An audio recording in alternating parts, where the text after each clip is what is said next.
नमस्कार विद्यार्थी मित्रांनो, विदर्भ आय एस अकॅडमीच्या या प्लॅटफॉर्मवर तुमच्या परत एकदा मनापासून स्वागत आहे. सो 31 तारखेचा जो पेपर आहे आपला राज्यसेवा पूर्व परीक्षा 2026, सो त्या दृष्टीनं याचा जो चक्रव्यूह आहे तो कसा भेदायचा आहे, सो हे लेक्चर आपण त्या ठिकाणी कंडक्ट करतो आहे.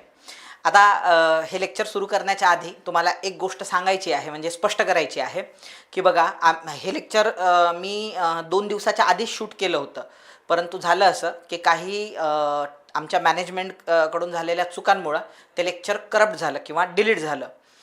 त्यानंतर आम्ही हे लेक्चर रिकव्हरीला टाकलं. ते लेक्चर रिकवर झालं, पण सुरुवातीचा जो त्या लेक्चरमधला 10 ते 15 मिनिटाचा पोर्शन होता जवळपास, हा त्या ठिकाणी रिकवर होऊ शकला नाही. त्याच्यात अनेक तांत्रिक अडचणी आल्या, म्हणून तो पोर्शन मी परत रिशूट करतोय. सो त्याच्यामुळं हे लेक्चर खूप मोठं आहे, म्हणजे अराउंड 2 तासाच्या जवळपास हे लेक्चर आपलं जाणार आहे.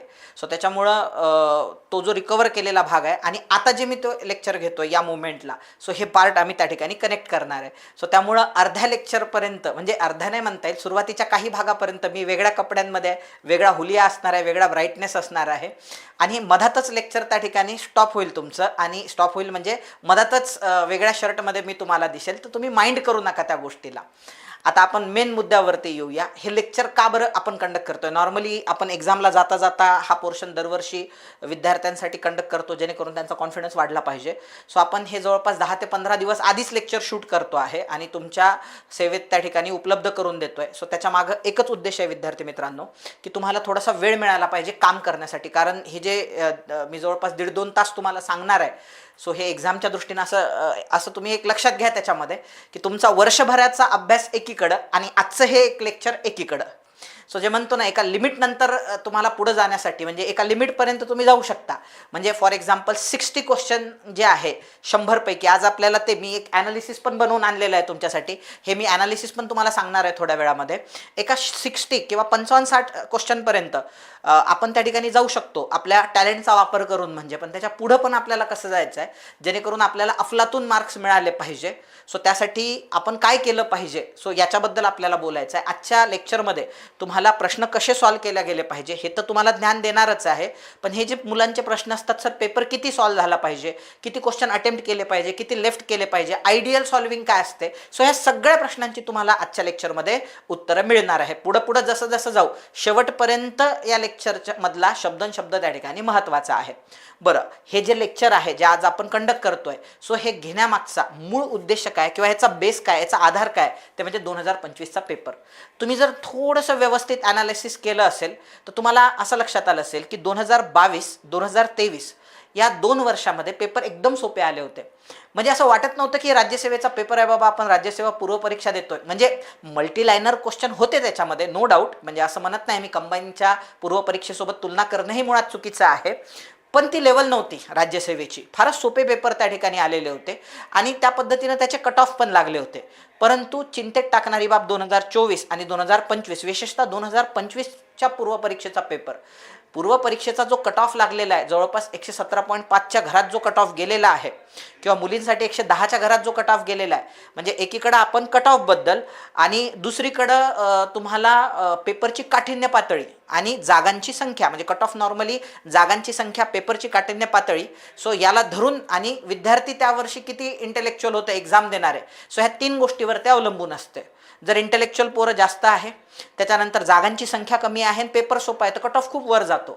मग असा जर सगळा विचार केला तर असं लक्षात येते की 117.5 खरंच लागायला नव्हता पाहिजे. म्हणजे अनेक क्लासवाल्यांनी तुम्हाला टेंटेटिव्ह सांगितलं होतं 115च्या अराउंड कट ऑफ लागणार आहे, तर ते प्रत्येकाला अपेक्षा होती 113, 114 किंवा खूप झालं 111 पर्यंत येऊन तो लॉक व्हायला पाहिजे. पण तसं झालं नाही, 117.5 वर तो सेट झाला. आणि हीच चिंतेची बाब आहे की त्या पेपरची क्वालिटी म्हणजे जी आहे ती म्हणजे एवढे जास्त मार्क्स त्या ठिकाणी कट ऑफचे लागणं अपेक्षितच नव्हतं, पण लागला कट ऑफ. म्हणजे याचा अर्थ पोरं आहे डिझर्विंग, तेवढे आले मार्क्स त्यांनी मिळवलेले आहेत त्या पेपरमध्ये, ते तुम्हाला मला ॲक्सेप्ट करावंच लागणार आहे. म्हणजे एक मेजर चंक आहे जो 120च्या वर त्या ठिकाणी मार्क्स त्या ठिकाणी बिंदास काढतो आहे. सो हे त्याच्यावरून स्पष्ट होते. त्याच्यामुळं बाय हुक और कुक आजचं जे लेक्चर आहे ते त्याच्यासाठीच आहे, की बाय हुक और कुक आपल्याला जे आहे की बाबा कुठंतरी आपल्याला जे मुलं नॉर्मली अभ्यास करतात, मुलांमध्ये जे पोटेन्शियल असतं, जिथपर्यंत जाण्याची त्यांची ताकद असते 115-116 पर्यंत, आपल्याला कुठेतरी ते थोडंसं क्रॉस करून स्वतःचे पोटेन्शियल ताणून स्वतः, म्हणजे थोडंसं आपण त्याला विदर्भाच्या भाषेत कुथून आपल्याला आपला स्कोर हा 125च्या वर न्यायचा आहे. जेणेकरून सेकंड आन्सर कीमध्ये तो कमी जरी झाला 7-8 मार्कांनी तरी पण तुमचा मेरिट हुकला नाही पाहिजे. त्याच्यानंतर तुम्हाला ही पण फॅक्ट माहिती असेल की आपण जर पूर्व परीक्षेत जेमतेम मार्क मिळवले तर म्हणजे तुम्हाला 116 117 मार्क मिळाले किंवा तुम्हाला 118 मार्क जरी मिळाले ना, आणि मार्केटमध्ये चर्चा आहे की कट ऑफ 115च्या जवळपास लागणार आहे, आपल्याला मुख्य परीक्षेचा अभ्यास करण्याचा फीलच येत नाही. आणि तुम्हाला नेहमीप्रमाणे माहीत असते राज्यसेवा झाली की 1 महिन्यानं कंबाईनची परीक्षा असते, मग तो पोरगा मेन्सचा अभ्यास करत नाही. मेन्समध्ये 4 GS आहे, एक एसेचा पेपर आहे, 2 ऑप्शनलचे पेपर आहे. सो याचा अभ्यास तो देतो सोडून आणि लागतो कंबाईनच्या मागं. मग कंबाईन गट बदलल्यानंतर गट कची त्याच्या पुढच्या महिन्यात एक्झाम असते आणि बिचारा त्या ठिकाणी तो प्रिपरेशन करत नाही. का? कारण त्याला तो फीलच येत नाही. म्हणून आपल्याला तो फील येण्यासाठी की मी मेन्स देणार आहे या वर्षीचे, आपल्याला मार्क्स हे आयोगाच्या कट ऑफ एवढे घ्यायचेच नाही आहे 117.5 किंवा मुलींसाठी 110. तुम्हाला मुलींना कुठेतरी 120च्या वर मार्क घ्यायचे आणि मुलांना 125च्या वर मार्क घ्यायचे आहे. सो त्याच्यासाठी आपल्याला काय करावं लागणार आहे, म्हणून मी तुम्हाला बोलताना म्हटलं की 1 वर्षाचा अभ्यास तुमचा एकीकडं जो तुम्हाला 115 पर्यंत घेऊन जाणार आहे, 110 पर्यंत घेऊन जाणार आहे, आणि आजचं हे लेक्चर एकीकडं जे तुम्हाला 125च्या वर घेऊन जाणार आहे, मुलींना 120च्या वर किंवा जे काही असेल, असं मुला मुलगी भेदभाव करू शकत नाही आपण, पण ज्या पद्धतीनं कट ऑफ लागतात त्या पद्धतीनं आपण बोलतोय म्हणजे. सो त्याच्यासाठी आजचं हे लेक्चर त्या ठिकाणी आपण कंडक्ट करतोय. म्हणजे आता याच्यामध्ये मी काय केलेलं आहे, जे मागच्या वर्षीचा पेपर जो होता, सो याचं मी थोडंसं ॲनालिसिस केलं. ते ॲनालिसिस मी तुमच्या पुढं मांडतोय. पहा, फक्त थोडंसं ते लक्षात ठेवा, अचानक लेक्चर थोड्या वेळामध्ये हे कट होऊन दुसरं मर्ज केलं जाईल त्याच्यात आणि तुमच्या सेवेत हजर केल्या जाईल. तर ते तुम्ही थोडंसं एक म्हणा छोटे भाऊ मोठे भाऊ म्हणून ॲडजस्ट करून घ्याल फक्त त्याच्यामध्ये. बघा, आता हिस्ट्रीमध्ये आपण याच्यात 2 सेगमेंटमध्ये पेपर डिवाइड केला. आता तुम्हाला ते पण सांगतो. आणि असं का बरं केलं, 2025चा पेपर एवढा टफ का होता, आणि चिंतेची बाब काय आहे की 2025 पासून आयोगाचा पॅटर्न बदलला आहे. आयोगाने स्वतःला UPSC सारखं बनवण्याचा निर्धार केलेला आहे. म्हणजे आयोगाचा उद्देश खूप चांगला आहे की बाबा UPSC मध्ये मराठी पोरांचा टक्का वाढला पाहिजे. आणि मी शुअर आहे, हे जो रायटिंग पॅटर्न आलेला आहे याच्यामुळं मी शुअर आहे की मराठी पोरांचा 100% UPSC टक्का वाढणार आहे. I am damn sure. म्हणजे हा निर्णय कलाटणी देणारा राहील, म्हणजे की बाबा जेणेकरून रायटिंग आलेलं आहे त्याच्यामध्ये आणि खरंच UPSC मध्ये टक्का वाढेल. बरोबर. सो हां, तो प्रश्न वेगळा आहे. अनेक पोरांनी आणखी ते ॲक्सेप्ट केलेलं नाही आहे किंवा त्यांच्या मनामध्ये नकारात्मक भाव आहे रायटिंगबद्दल, तो भाग वेगळा आहे. पण त्या अँगलने जर पाहतो म्हटलं तर राज्यसेवेमध्ये टक्का नक्की UPSC मध्ये टक्का मराठी पोरांचा नक्की वाढणार आहे. आता ते करण्याच्या नादामध्ये त्यांनी आता पूर्व परीक्षा पण जी आहे ती UPSC सारखी करण्याचा निर्धार त्या ठिकाणी केला आहे. आपल्याला असं जाणवत होतं म्हणजे की ते UPSCचा एक स्वतःचा स्वॅग आहे, स्वतःची एक ब्रँड व्हॅल्यू आहे UPSCची. तो पेपर सेट तो कधीच MPSC मध्ये येणार नाही, यांनी किती प्रयत्न केलेत तरी. आलं लक्षामध्ये. सो पण ते प्रयत्न करतायत, हे महत्त्वाची बाब आहे. म्हणजे महत्त्वाचं काय, ते होईल नाही होईल पुढचा प्रश्न आहे, तो भविष्यातला प्रश्न आहे. पण UPSC सारखा बनण्याचा पूर्ण प्रयत्न MPSC करते आहे, राज्यसेवा करते आहे, हे मात्र पोरांनो त्याच्यामध्ये फिक्स आहे. मग त्या प्रयत्नांमुळे मागच्या वर्षीचा जो पेपर आहे त्याची काठिण्य पातळी म्हणजे काय हो, तो पेपर इम्पॉसिबल नव्हता, 100% पॉसिबल होता. आणि 125च्या वर मार्क घेण्या इतपत तो सोपा होता पेपर. आलं लक्षात. पण त्याच्यामध्ये तुम्हाला एक ॲटिट्यूड तुमचा पेपर सोडवताना, तो आजचं लेक्चरच त्याच्यासाठी आहे. मी तुम्हाला एवढे क्वेश्चन सांगणार आहे त्या ठिकाणी, बरोबर, जे specially out of the box आहे, की तुमचा तो कॉन्फिडन्स गेन झाला पाहिजे. आणि उद्या येणारा पेपर जो आहे, जर त्यांनी म्हटलं की नाही आता आम्ही 2025 पासून UPSC सारखं झालोय आणि आम्ही आता असेच पेपर सेट करणार, तर 25 सारखाच पेपर जर 26 मध्ये आला तर अभ्यास करणाऱ्या पोरांचा आजचं जे लेक्चर आहे, मी पुढं पण मेन्शन करणार आहे की आजचं जे काही आहे माझं, हे अभ्यास करणाऱ्या पोरांसाठी आहे. टोलेबाज लोकांसाठी नाही आहे की टोले टाले मारले त्याच्यामध्ये किंवा फेकमफाक केली आणि मग झालो बाबा मी प्रिलिम्स निघाली माझी, अशा पोरांसाठी नाही आहे. जे कष्टाळू पोरं आहे, अनेक वर्षांपासून अभ्यास करत आहे स्पर्धा परीक्षेचा, पण कुठंतरी होत नाही आहे त्यांचं सिलेक्शन, हा पुश फॅक्टर आहे. म्हणजे एक शिक्षकाकडून विद्यार्थ्याला दिलेला पुश फॅक्टर, किंवा तू अभ्यास केलेला आहे बाळा, बरं तुला हा अँगल माहीत नव्हता स्टोरीचा, तो अँगल माहीत करून देण्यासाठी आजचं लेक्चर आहे. तर आता मी तुम्हाला पहिले फॅक्ट तुमच्या समोर मांडतोय, एक ॲनालिसिस तुमच्या पुढं मांडतो आहे. ॲनालिसिस असं आहे की जर डायरेक्ट सिलेबसमधून किती क्वेश्चन आलेले आहे आणि आउट ऑफ द बॉक्स किती क्वेश्चन गेलेले आहे. मागच्या वर्षी 2025चा जो पूर्व परीक्षेचा पेपर झालेला आहे राज्यसेवेचा, त्याच्यात हिस्ट्रीचं जर ॲनालिसिस पाहिलं तर 10 प्रश्न तुम्हाला डिरेक्ट सिलेबसमधून दिसतात, तर 5 प्रश्न जे आहे ते आउट ऑफ द बॉक्स गेलेले आहे. म्हणजे याचा अर्थ प्रश्न आउट ऑफ द बॉक्स जाण्याची संख्या जी आहे ती वाढत आहे असं आपल्या लक्षात येते आहे. त्याच्यानंतर जॉग्राफीतले 11 सिलेबसमधले प्रश्न होते. म्हणजे ते प्रश्न जर चेक केले तर 11 ॲज इट इज सिलेबसमधून होते. 4 प्रश्न हे आउट ऑफ द बॉक्स गेलेले आहे. इन्व्हायरमेंट चिंताजनक आहे, 5च प्रश्न येतात इन्व्हायरमेंटवर, 2 प्रश्न सिलेबसमधून आहेत, 3 आउट ऑफ द बॉक्स आहे. आउट ऑफ द बॉक्स म्हणजे काय?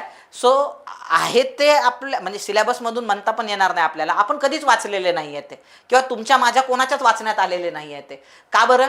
कारण आपले जे रेफरन्स मटेरियल, आपण अभ्यास कशातून करतो? Reference material. आता हिस्ट्रीच्या बाबतीत बोलायचं झालं तर तुमच्या तुलनेमध्ये माझं रेफरन्स मटेरियल हे कधी पण ह्यूज आहे, व्हास्ट आहे. का बरं? माझा स्वतःचा ऑप्शनल होता आणि मला कॉलेजपासून हिस्ट्रीचा नाद होता. म्हणजे मी कॉलेजच्या लायब्ररीमध्ये पण इतिहासाचे भलेही नव्हते समजत मला तेव्हा, काही त्याच्यात काही डोंबलं समजायचं नाही, ते काही असं काही लय मोठेपणा नाही आहे त्याच्यामध्ये, मला काही समजत नव्हतं त्याच्यात. पण मी पुस्तकं वाचायचो इतिहासाचे, मला समजत काय म्हणजे तुम्ही जर मला विचारलं एक न्यायमूर्ती रानडे जर सोडले कॉलेजमध्ये तर बाकी मला इतिहासातलं काही डोंबलं कळालेलं नाही. पण ग्रॅज्युएशन झाल्यानंतर इतिहासाचा जेव्हा मी थरोली अभ्यास केला UPSCसाठी, सो तेव्हा मात्र मग मला त्या सगळ्या गोष्टींचं आकलन व्हायला लागलं.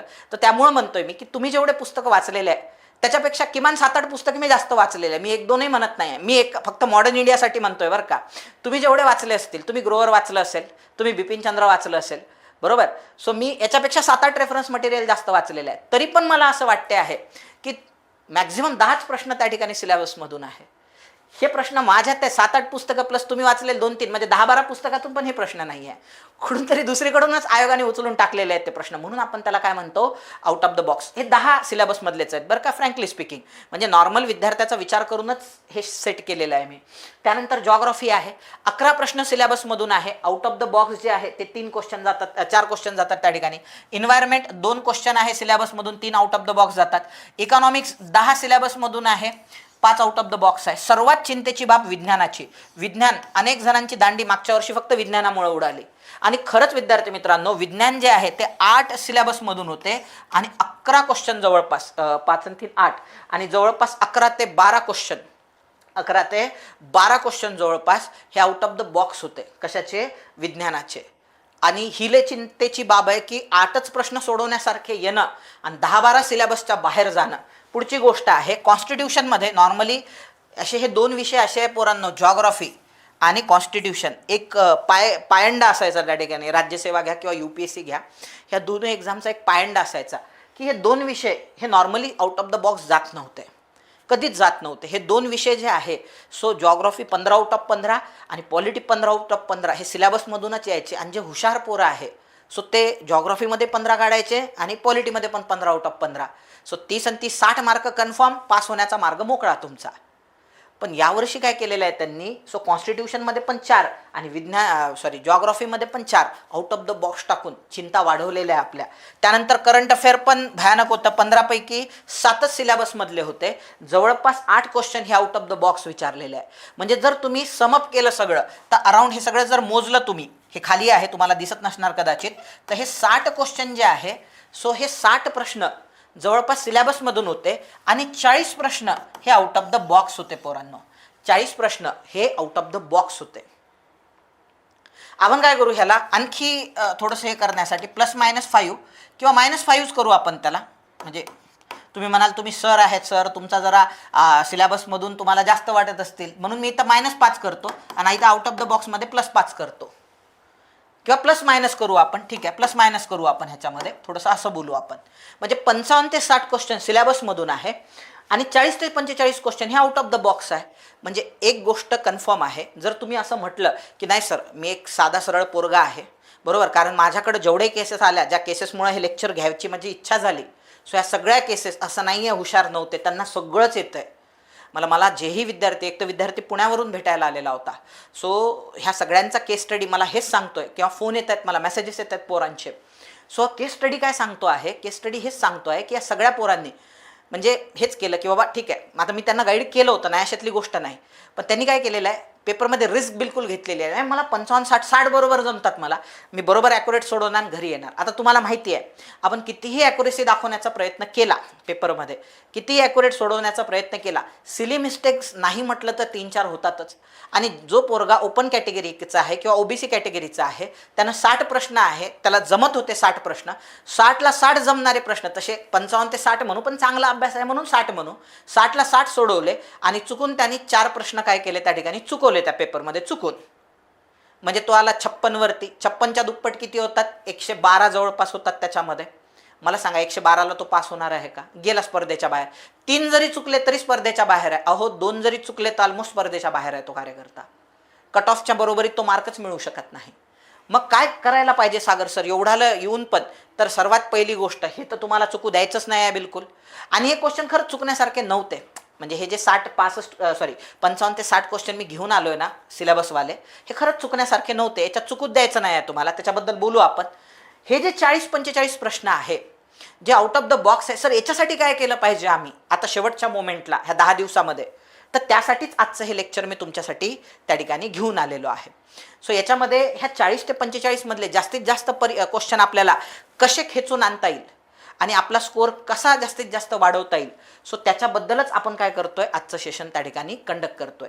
सो आपल्याला काय करायचं आहे, पेपरमध्ये एक ठरवून जायचं आहे की रिस्क घ्यायची आहे, पण कॅल्क्युलेट. रिस्कचे 2 प्रकार असतात, एक रामभरोसे असणारे रिस्क किंवा देवभरोसे असणारे रिस्क, किंवा अनकॅल्क्युलेटेड किंवा जमलं नशीब चांगलं, नशीब देव म्हटल्यापेक्षा आपण रामभरोसे म्हटल्यापेक्षा नशिबाच्या भरोशावर हा शब्द त्याच्यामध्ये प्रॉपर राहील. सो नशिबाच्या भरोशावरती जाऊ आपण आणि टोले टाले मारू आपण 40-45, जमलं नाही तर नाही, असं नाही. रिस्क घ्यायची आहे पण कशी घ्यायची आहे? कॅल्क्युलेटेड. आता जो पुण्यावरून विद्यार्थी भेटायला आला, बहुधा तो माझं लेक्चर बघत असणार, 100% बघत असणार, तो वाटही बघत असणार. म्हणजे या लेक्चरची मी म्हटलं होतं, त्याला कमिट केलं होतं हे लेक्चर टाकणार आहे म्हणून मी. तर त्यांनी काय चुकी केली, त्याला कोणत्या तरी, आता मी एवढे दिवस झालं त्याला गायडन्स करत होतो, पण तरी त्यानं कोणाचं ऐकलं? मित्राचं. सो मित्राचं काय ऐकलंय त्यांनी? कोणतरी लायब्ररीत त्याला असं म्हटलं की वरचा जो ऑप्शन आहे त्याच्यामध्ये जर 4 तुम्ही उत्तर मारलं आणि तुम्हाला कन्फर्म माहिती आहे की याचं उत्तर आन्सर 4च आहे आणि तुम्हाला पुढचा प्रश्न सोडवायचा, समजा 5व्या नंबरच्या प्रश्नाचं उत्तर आहे 4 आणि आता 6वा प्रश्न तुम्ही हाती घेतला आणि तुम्हाला येत नाही आणि तुम्हाला तरी काहीतरी टोला मारायचा आहे त्याच्यामध्ये, तर तुम्ही 4 सोडून पहिल्या 3 ऑप्शनमध्ये टोला मारला पाहिजे, असं त्याला कोणतरी सांगितलं. अरे भाई असं थोडी आहे, 5व्या प्रश्नाचा आन्सर जर 4 असेल तर 6व्याचंही 4 असू शकते, 7व्याचंही 4 असू शकते, अहो 8व्याचं पण 4 असू शकते. कधी कधी तुम्ही आयोगाला व्यवस्थित ऑब्झर्व करा, आयोगाने 4 ऑप्शन किंवा 3 ऑप्शन ओळीत 5-6 प्रश्नासाठी दिलेला असते. असं आयोगाचं ठरलेलं नाही आहे की वरच्याचं 4 असलं तर खालच्याचं 3 पैकी किंवा पहिलं दुसरं किंवा तिसरं. त्याच्यामुळं अशी जे आहे बरोबर की बाबा कुठंतरी जय माता दी म्हणायचं मारायचा तुक्का, असं नाही. सो आपल्याला रिस्क घ्यायची आहे पण कशी घ्यायची आहे? कॅल्क्युलेटेड रिस्क घ्यायची आहे, समजून उमजून घ्यायची आहे बरोबर, थोडीशी मेहनत आणि इंटेलेक्च्युअली घ्यायची आहे. सो जेणेकरून परीक्षेमध्ये आपला स्कोअर काय झाला पाहिजे? वाढला पाहिजे. मग आता आपण हा प्रवास जो आहे तो कसा केला पाहिजे, पेपरमध्ये कसं गेलं पाहिजे, सो ते आता 1 बाय 1 लर्न करायला सुरुवात करणार आहे. चला मी तुम्हाला थोड्याशा काही इन्स्ट्रक्शन्स देतो. त्याच्यातली पहिली इन्स्ट्रक्शन्स आहे की मी तुम्हाला जे काही आज सांगणार आहे हे ऐकल्यानंतर तुम्हाला एकदम भारी वाटणार आहे, मी याची गॅरंटी घेतो. म्हणजे पण त्याच्यामुळे एक तुमची चूक नाही झाली पाहिजे की मी असं अख्खा पेपर जे आहे माझं डोकं गहाण ठेवून देतो आणि तुम्ही जर म्हटलं तसंच अख्खा पेपर मारण्याचा प्रयत्न करतो, तर अशाने तुम्हाला 100 काय 80 काय 70 मार्क पडतील याची काही गॅरंटी नाही आहे. म्हणजे सो तुम्हाला सर्वात पहिले आन्सर सोडवत असताना नॉलेजनीच जाण्याचा प्रयत्न करायचा आहे. तुमच्या पेपरमधले 50 ते 60 प्रश्न जे आहे हे तुम्हाला नॉलेजनीच सुटणार आहे, जे तुमच्या सिलेबसमधून आलेले आहे ते तुम्हाला नॉलेजनीच सोडवायचं आहे. तिथं कुठल्याच पद्धतीनं, जसं त्यांनी 1909च्या कायद्याबद्दल विचारलं, मोरले मिंटो डायरेक्ट उत्तर आहे, तुम्ही काय त्याच्यात लॉजिक ट्रिक्स लावत बसले, अरे भाई मूर्खपणा येतो. सो पहिल्यांदा तुम्हाला जायचं आहे पेपरमध्ये नॉलेजनीच प्रश्न सोडवायचा आहे तुम्हाला. जर त्या प्रश्नाचं उत्तर नॉलेजने निघालं नाही तर मग तुम्हाला त्याच्यामध्ये काय टाकायचे आहे? लॉजिक्स आणि ट्रिक्स लावायचे आहे. मग हे लॉजिक्स आणि ट्रिक्स काय असते हे पण मी तुम्हाला सांगतो, काळजी करू नका. आता अनेक पोरांचं ते पण असते सागर सर की याच्यामध्ये आम्ही किती प्रश्न सोडवले पाहिजे आणि कसे सोडवले पाहिजे त्याच्याबद्दल चर्चा करू आणि लॉजिक ट्रिक्स बद्दल मी सांगणारच आहे तुम्हाला. बघा सागर सर या पेपरमध्ये आम्ही किती सोडवले पाहिजे प्रश्न, आयडियली किती असले पाहिजे. आता तुम्ही पहा वेगवेगळे लोक असतात ते वेगवेगळे सांगतात की राज्यसेवा पास करायची असेल तर 100 आउट ऑफ 100 सोडवावे लागतात, राज्यसेवा जर क्रॅक करायचे 90 तर सोडवावेच लागतात. अरे नाही काही परवडत नाही 90 सोडायला, त्याच्यात चुका खूप होतात, निगेटिव्हमध्ये मार्क्स जातात, तू 50च सोडून ये. अरे भाई 50 50च्या दुप्पट 100च होतात, कट ऑफ लागतो 115च्या वर. मग असे वेगवेगळे सल्ले देतात तुम्हाला. मग असे सगळे सल्ले आता चालू पण आहेत, म्हणजे लायब्ररीमध्ये जे असतात पहा सो कॉल्ड जुने लोक, बरोबर. सो ते सल्ले देत राहतात, म्हणजे एवढे सोडवले पाहिजे तेवढेच. तर लक्षात घ्या, हे सगळे जे तुम्हाला सल्ले मिळतात, 100 सोडवले पाहिजे, 90, हे सगळे 50 सोडवले पाहिजे, जेवढे येतात तेवढे सोडवले पाहिजे. सो हे सगळे सल्ले चुकीचे आहे. सो हे तुम्हाला तुमच्या डिस्ट्रक्शनकडे घेऊन जातात. आणि देणारा जो सल्ला आहे तो आरामात बाजूला होऊन जातो, त्याची काही जबाबदारी नसते, तो तुमची वाट लावून टाकतो. म्हणतो मग जाऊ दे बा, आपण काही राज्यसेवा करण्याच्या लायकीचे नाही आहोत, कंबाई जिंदाबाद, पुढच्या महिन्यात कंबाईन आहे, आपण कंबाईनची तयारी करू, जाऊ दे म्हणतो तो. अरे जाऊ दे म्हणजे एवढे दिवस अभ्यास केला, गेलं ना वर्ष वाया तुमचं. त्यामुळे हे 10-15 दिवस हे महत्त्वाचे आहेत तुमचे.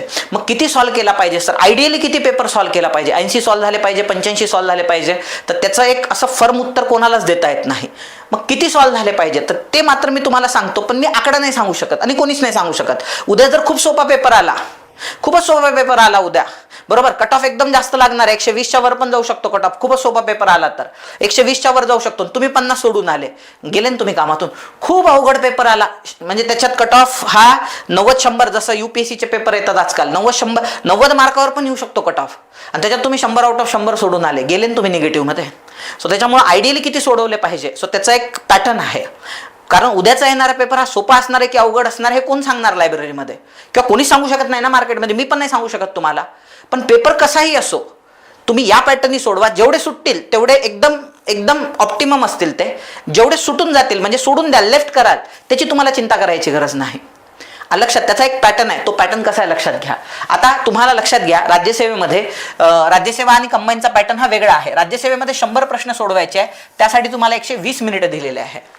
तुम्ही एक राज्यसेवेमध्ये ऑब्झर्व करा, जे प्रश्न आहे सो हे मल्टीलायनर असण्याच्या शक्यता जास्त असतात, बरोबर. आणि त्या प्रश्नांना वाचायला वेळ लागतो. आणि म्हणजे तेच आपल्यासाठी पॉझिटिव्ह पॉईंट आहे की प्रश्न हे लेंदी असल्यामुळं आणि स्टेटमेंट वाईज असल्यामुळं तिथं खेळायला आपल्याकडे भरपूर स्कोप आहे. कसं ते मी सांगणार आहे, विथ एक्झाम्पल मी तुम्हाला प्रूव्ह करून दाखवणार आहे. ते 100 प्रश्नांसाठी 120 मिनिटं आहे. त्याच्यामुळं तुम्ही काय करू शकता, फास्टमध्ये प्रश्न सोडवण्याऐवजी क्वेश्चनच्या ॲक्युरसीवर, बरोबर येण्यावरती जास्त भर देऊ शकता. आता तुम्हाला काय करायचं आहे, पहिला राऊंड आपल्याला पेपर जो आहे हा हार्डली 2 ते 3 राऊंडमध्ये सॉल्व्ह करायचा आहे. तुमचा पहिला राऊंड हा अराउंड असणार आहे 1 तास 45 मिनिटांचा. पहिला राऊंड जो आहे तो अराउंड असणार आहे 1 तास 45 मिनिटाचा. म्हणजे शेवटी 15 मिनिटं 20 मिनिटं उरतातच आपले, बरोबर. सगळा पेपर वाचून होतो, कारण आपल्याकडे वेळ भरपूर आहे. 120 मिनिटं आहेत आपल्याकडं, 100 ते 105 मिनिटांमध्ये, बरोबर. सो तुमचा पूर्ण पेपर वाचून होतो, त्याला आपण पहिला राऊंड म्हणू. शेवटी 15 मिनिटं उरतात तुमचे, किंवा 20 मिनिटं उरतात, आपण 15 ते 20 मिनिटं म्हणू. त्याच्यात तुमचा सेकंड आणि थर्ड राऊंड पण होणार आहे. सेकंड राऊंड पर्यंत जाऊ आपण, थर्ड राऊंडची अपेक्षा नाही आहे कोणाकडूनच की तुम्ही थर्ड राऊंड मध्ये पण गेले पाहिजे. मग ह्या फर्स्ट राऊंड मध्ये आपण काय काय सोडवलं पाहिजे बघा. जे प्रश्न आपल्याला 100% माहिती आहे, आता बघा आपण आकडा नाही काढत आहे 80 सोडवले पाहिजे, 70 सोडवले पाहिजे, 90 सोडवले पाहिजे, हा आकडा काढायचाच नाही आहे आपल्याला. आपल्याला कसे कसे प्रश्न सोडवत न्यायचे आहे आणि किती प्रश्न ऑप्टिमम असणार आहे ह्याचं उत्तर तुम्हाला ह्या पॅटर्न मध्येच मिळून जाईल ऑटोमॅटिक. पर्सन टू पर्सन ते बदलत जाणार आहे, बरोबर. पण हा पॅटर्न त्याच्यासाठी कॉमन असणार आहे. जो पहिला राऊंड आहे म्हणजे पहिल्यांदा तुम्ही पेपर वाचता पूर्ण, सो ज्यासाठी तुम्ही 1 तास 45 मिनिटं घेणार आहे जवळपास पहिल्या राऊंडसाठी. सो त्यामध्ये पहिल्यांदा तुम्हाला ज्या प्रश्नांची उत्तर आपल्याला 100% माहिती आहे, ज्याला मी सोप्या भाषेमध्ये म्हणतो लो हँगिंग फ्रुट्स, म्हणजे खाली लटकणारे फळं जे आपल्याला काय करायचे, पटापट बॅगअप करायचे आहे, म्हणजे पटापट आपल्या बॅगमध्ये टाकायचे आहे. लक्षात घ्या. आणि हेच लो हँगिंग फ्रुट्स तुम्हाला परीक्षा पास करणार आहेत. म्हणजे जेवढी पोरं पास होतात, सो जे मागच्या वर्षी पास झालेले आहे एक्झाम, जे माझं लेक्चर पाहत आहेत त्यांनी आठवा की तुम्ही फक्त लो हँगिंग फ्रूटमुळे पास झालेले आहे. जे सोपे सोपे आहे ते तुमचे ॲक्युरेट आले. त्याच्यात काही बाकी लोकांनी सर सोपा असून पण माझं असं असं झालं, वेळेवर ते झालं, त्याला गोड नाव देतात ते सिली मिस्टेक, त्याला गोड नाव देतात ते सिली मिस्टेक, आणि म्हणून ते बाहेर पडले. लक्षात. म्हणजे मॅक्झिमम मुलं का बरं नापास होतात, आउट ऑफ द बॉक्स प्रश्न आले म्हणून नापास होतात का नाही. जे येणारे बरोबर प्रश्न होते 60 प्रश्न जे येणारे आहेत सगळ्यांना, जे चुकले नाही पाहिजे आपले, त्याच्यात ते मार खातात. काय असते, तुम्ही चुका करा, मी म्हणत नाही, माणूस हा चुकीचा पुतळा आहे, बरोबर. चुका होणारच आहे, माणूस आहे तर चुका होणारच आहे. पण तुम्हाला चुकण्यासाठी मॅक्झिमम 2, तुम्ही त्या पेपरमध्ये मॅक्झिमम 2 चुका करू शकता, त्या ॲक्सेप्टेबल आहेत. तुम्ही त्या पेपरमध्ये मॅक्झिमम 2 चुका करू शकता. ह्या 2च चुका त्या ठिकाणी ॲक्सेप्टेबल आहे, बाकी चुका त्या ठिकाणी बिलकुल ॲक्सेप्टेबल नाही. पेपरमध्ये चुका करणं तुमच्या ॲक्सेप्टेबल, म्हणजे 2च्या वर जर तुम्ही जायला लागले, 60 पैकी 58 बरोबर आले, ठीक आहे, मान्य आहे, 2 चुका करूच नका पॉसिबली. 60 आउट ऑफ 60च बरोबर येऊ द्या. तुमच्याकडे 120 मिनिटं आहे, ॲक्युरसी आणण्यासाठी तुमच्याकडे वेळ आहे. पण जर तुम्ही 2 पेक्षा जास्त चुका करत असाल तर समजून चला तुमचा प्रवास हा नापास होण्याकडे चाललेला आहे. म्हणून एकदम सोपं आहे, जे सगळ्यांना येतात महाराष्ट्रातल्या, जसं 1909 सगळ्यांना येते. 1909च्या कायद्याला मोर्ले मिंटो म्हणतात आणि 1919च्या कायद्याला मॉन्टेग्यू चेम्सफोर्ड सुधारणा कायदा म्हणतात. त्याच्यानंतर तो दुसरा प्रश्न, काँग्रेस वर्किंग कमिटीने 1942ला रिकामी जागा नाकारण्यासाठी ठराव पारित केला. भाई क्रिप्स मिशनच आलेलं होतं 1942 मध्ये. बाकी कर्जन योजना, कर्जन कधी होता? 1899 ते 1905च्या दरम्यान होता कर्जन. त्याच्यानंतर अलीगड योजना, ही अलीगड योजना कधीची आहे? 1875 मध्ये अलीगड चळवळ सुरू केली होती सर सय्यद अहमद खानांनी. लतीफ योजना त्याच ड्युरेशन मधली आहे, अब्दुल लतीफ. सो त्याच ड्युरेशन मधली ती योजना आहे. म्हणजे त्याच्यामुळं उत्तर काय असणार आहे? क्रिप्स मिशन असणार आहे त्याचं. म्हणजे हे सोपे सोपे प्रश्न आहेत त्याच्यातले. मग हे लो हँगिंग फ्रुट्स आहेत, ते नाही गेले पाहिजे, ते पटापट बॅगअप करून टाकायचे आहेत तुम्हाला. आलं लक्षामध्ये? म्हणजे आपल्याला प्रश्न कोणते सोडवायचे आहे आणि कोणते सोडून द्यायचे आहे. नंबर 1, जे 100% माहिती आहे ते पटापट सोडून घ्यायचे आहे. पहिल्या राऊंडमध्ये ते झाले पाहिजे. नंतर दुसरं, काही प्रश्न असे असणार आहे जे 50-50 मध्ये असणार आहे, ज्याचे 2 ऑप्शन तुम्ही इलिमिनेट करताय. बरोबर? रिकामी जागाचा अधिकाराचा खून खालीलपैकी कोणी केला? 4 ऑप्शन आहे, महात्मा गांधी, जवाहरलाल नेहरू, बीना दास, प्रीतिलता वड्डेदार. 4 ऑप्शन दिलेले आहेत त्याच्यात. रिकामी जागा अधिकाराचा खून खालीलपैकी कोणी केला? आता याच्यामध्ये गोष्ट अशी आहे की मला कन्फर्म माहिती आहे की गांधीजी कधीच कोणाचा खून करू शकत नाही. गांधीजींचे अनुयायी असलेले किंवा गांधीजींचे नंतर सो कॉल्ड मानसपुत्र ते म्हणजे जवाहरलाल नेहरू, ते कधी कोणाचा खून करू शकत नाही. म्हणजे उत्तर बीना दास असू शकते किंवा प्रीतिलता वड्डेदार असू शकते. 2 पैकी एक उत्तर आहे, पण मला कन्फर्म माहीत नाही आहे. तर तिथं तुम्ही काय करू शकता? थोडीशी रिस्क घेऊ शकता. 2 पैकी एक ऑप्शन तुम्ही मारू शकता. बीना दास मारा किंवा प्रीतिलता वड्डेदार मारा, कोणतं तरी मारा. चुकलं तर चुकलं, त्याचं टेन्शन घ्यायचं नाही, कारण तसे आपण 50-50 पर्यंत आलेलो आहे. हां, मात्र तुम्ही तिथल्या तिथंच सोडवणं 50-50 मध्ये अपेक्षित आहे. तिथल्या तिथंच 2 पैकी एक मारा, पुढं चला. चुकलं म्हणायचं, कारण रिस्क तर आपल्याला घ्यावीच लागणार आहे. तुम्ही जर जेवढ्याला तेवढे जर सोडून येतो म्हटलं तर पास होण्याच्या शक्यता कमी आहेत. सो त्याच्यामुळे उतनी तो रिस्क उठानी पडेगी अपने को. पुढे जाऊया आपलं. आणि इव्हन तुम्हाला तेही प्रश्न सोडवायचे आहेत ज्याच्यात तुम्ही एक ऑप्शन इलिमिनेट करू शकता. ते पाहू आज आपण की बाबा काही असो, ह्या 3 पैकी काही असू शकते. हे 4थं ऑप्शन जे आहे मला कन्फर्म माहिती आहे की हे नाही आहे. उदाहरणार्थ खालीलपैकी या ब्रिटिश अधिकाऱ्याचा खून कोणी केला होता? नंबर 1 महात्मा गांधी, नंबर 2 कल्पना दत्त, नंबर 3 बीना दास, नंबर 4 प्रीतिलता वड्डेदार. आता मला हे 100% माहिती आहे की या अधिकाऱ्याचा खून गांधीजी कधीच करू शकत नाही, गांधीजी अहिंसक होते. पण ह्या 3 पैकी मला कन्फ्युजन आहे, तरी पण तुम्ही उत्तर सोडवायचं आहे. तिथं पण रिस्क घ्यायची आहे तुम्हाला, कारण तुमचे 4 चुकल्यास 1 क्वेश्चनचे मार्क्स तुमचे जाणार आहे. तर तुम्ही त्याच्यामध्ये म्हणजे आपण त्याला म्हणू शकतो इथं 75% रिस्क आहे क्वेश्चन सोडवताना, 25% चान्सेस बरोबर येण्याचे आहे.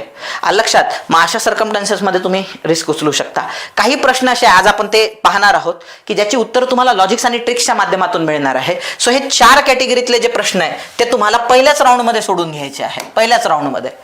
आता जे प्रश्न ह्या 4ही राऊंडमध्ये नाही बसत सर. आता एकच प्रकारचा प्रश्न आहे सर, क्वेश्चन दिलेला आहे, खाली 4 ऑप्शन आहेत, ते पण मी दाखवतो तुम्हाला कोणते सोडून द्यायचे आहे.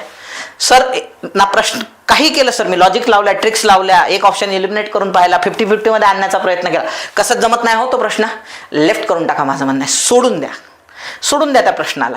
लक्षात? सोडवायचा नाहीच आहे तुम्हाला तो प्रश्न, पुढचा घ्यायचा. भाई लक्षात घ्या, 2020 सामन्यात पण प्रत्येक बॉलला 6 नसतो मारतायत. काही बॉल सोडून द्यावं लागतात तुम्हाला, नाही तर तुमची विकेट जाण्याची शक्यता असते. तुम्ही जर त्या बॉलला छेडलं तर तुमची विकेट जाऊ शकते. सो आपल्याला विकेट नाही जाऊ द्यायची आहे. सो कोणत्याच कॅटेगरीत बसत नाही आहे तो प्रश्न. सो अशा प्रश्नांसाठी तुम्हाला काय करायचं आहे? सो तो प्रश्न लेफ्ट करून टाकायचा आहे. वरील 4ही मध्ये बसत नाही आहे फर्स्ट राऊंडमध्ये, तो प्रश्न लेफ्ट करायचा आहे. मग तुमचा राऊंड सुरू होईल, सेकंड राऊंड. शेवटी 15 मिनिटं उरलेले आहे. तुम्ही पूर्ण पेपर खंगाळून काढला. तुमच्या असं लक्षात आलं की एक 15-20 क्वेश्चन आहे ज्याच्यात काहीच जमत नाही सर, लॉजिक नाही, ट्रिक्स नाही, काहीच नाही जमत आहे. सो शेवटी तुमच्याकडे 15 मिनिटं आहे. त्या 15 मिनिटं त्या 15 प्रश्नांवर विचार करू शकता, कारण एकदा ऑलरेडी वाचलेला आहे तो प्रश्न. आणि काही खाचखळगा सापडतो का त्याच्यामध्ये? सापडतो 100%. म्हणजे 15 प्रश्न आहेत, तुम्ही लेफ्ट केले. 20 प्रश्न आहेत, तुम्ही लेफ्ट केले. 80 सोडवले पहिल्या राऊंडमध्ये. ह्या 4 कॅटेगरीमध्ये बसणार आहे, कारण ते तर परत वाचायचे नाही 80 प्रश्न तुम्हाला शेवटच्या 15 मिनिटात. शेवटच्या 15 मिनिटात जे 20 प्रश्न वाटायचे ते ऑलरेडी वाचलेले आहेत, त्याच्यामुळे वेळ जास्त जाणार नाही. त्यामुळे तुम्ही त्याला 1 मिनिट किंवा जवळपास 50 सेकंद तुम्हाला मिळत आहेत. 20 प्रश्न म्हटल्यावर 50 सेकंद मिळतात, भरपूर आहे विचार करायला. इतपर सेकंड राऊंडमध्ये पण तुम्हाला वाटतं की नाही सर काहीच भेटतच नाही, लेफ्ट करून टाका तो प्रश्न, बिंदास लेफ्ट करा. आता हे सगळं केल्यानंतर जर असं तुम्हाला जाणवलं की सर 85 सुटले आणि 15 लेफ्ट करून टाकले, मी 85 सोडवले सर, 15 लेफ्ट केले, ते बेस्ट इक्वेशन आहे, बेस्ट. मग त्याच्यापेक्षा बेस्ट म्हणजे आयडियल अटेम्प्ट असूच शकत नाही त्याच्यापेक्षा. म्हणजे मी असं म्हणत नाही 85 सोडवा 15 सोडून द्या. हे केल्यानंतर काय असंही होऊ शकते, उद्या लय टफ पेपर आला, सर 75 सोडवले मी, 25 कसेच नाही जमले हो, पहिल्या राऊंडमध्ये नाही, दुसऱ्या नाही, ज्याला तिसऱ्यापर्यंत जाता आलं शेवटी 5 मिनिटात, तिसऱ्यापर्यंत ज्याला जाता आलं, सर 25 प्रश्न कसेच नाही जमले मला, जाऊ द्या. सर 90 सोडवले हो सर, शेवटी 10ला लय जोर लावला, नाही जमले. सर 95 सोडवले हो, 5ला लय जोर लावला, नाही जमले. सो हे सर्वात बेस्ट इक्वेशन असणार आहे की सोडवले सर 90 जमले मला, 10 कसेच नाही जमले, पण तुक्के चुकूनही मारू नका. नाही तर मग कसं असते की अनेक जण असा विचार करतात की मग मी एक काम करतो, शेवटी आता 10 प्रश्न राहिलेले आहेत माझे, मी एक काम करतो 2 ऑप्शन पकडतो आणि 10ची ऑप्शन 2 मारून टाकतो, आणि 10 चुकले तर मग काय करता, म्हणजे 2.5 प्रश्नांचे 5 मार्क होतात, गेले तुमचे 5 मार्क. म्हणजे 10 प्रश्नांसाठी 2.5 प्रश्नांचे मार्क जातील ना तुमचे. 2.5 प्रश्नांचे मार्क म्हणजे किती होतात, 5 म्हणजे तुम्ही कॉम्पिटिशनच्या बाहेर जाऊ शकता. अलक्षामध्ये तर त्याच्यामुळं अलक्षात सो ती रिस्क नाही आपण उचलू शकत. आपल्याला रिस्क घ्यायची आहे पोरांनो, पण कॅल्क्युलेटेड घ्यायची आहे, समजून उमजून जायचं आहे. मग आता लॉजिक्स आणि ट्रिक्स, सो ह्याच्याबद्दल आपण थोडंसं बोलूया. बरोबर, पहिले तर लक्षात घ्या, तुमचा प्रत्येक प्रश्न तुटतो असा तुमचा ॲटिट्यूड असला पाहिजे. मला तोडायचाच आहे प्रत्येक प्रश्न, सो त्याची तोडफोड केली ना प्रश्नांची, सो मला प्रत्येक प्रश्न सोडवायचाच आहे, या ॲटिट्यूडनीच तुम्हाला पेपरला जायचं आहे.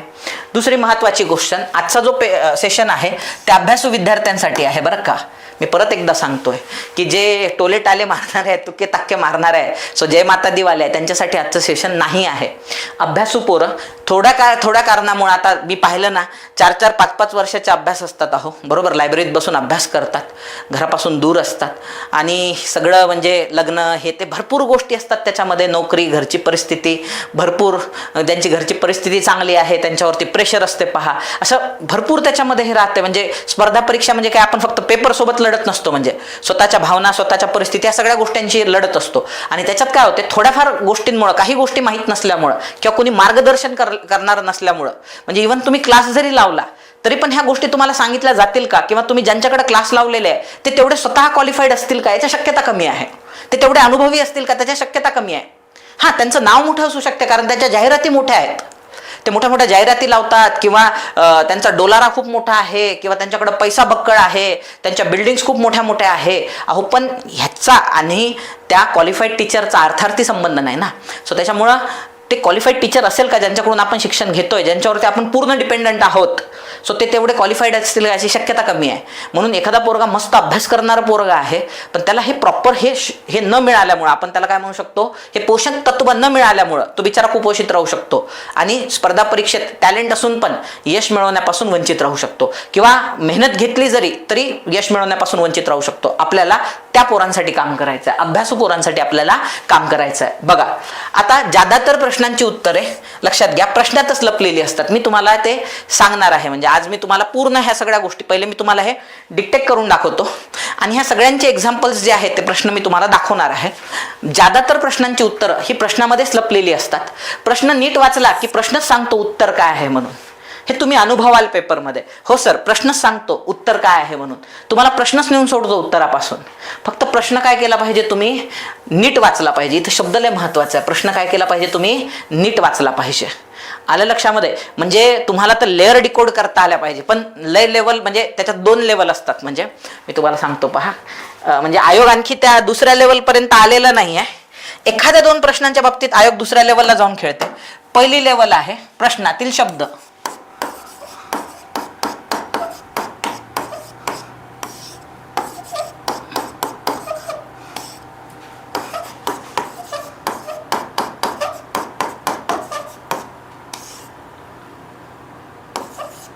हे UPSC जास्त काम करते बरं का. प्रश्नामागचा हेतू,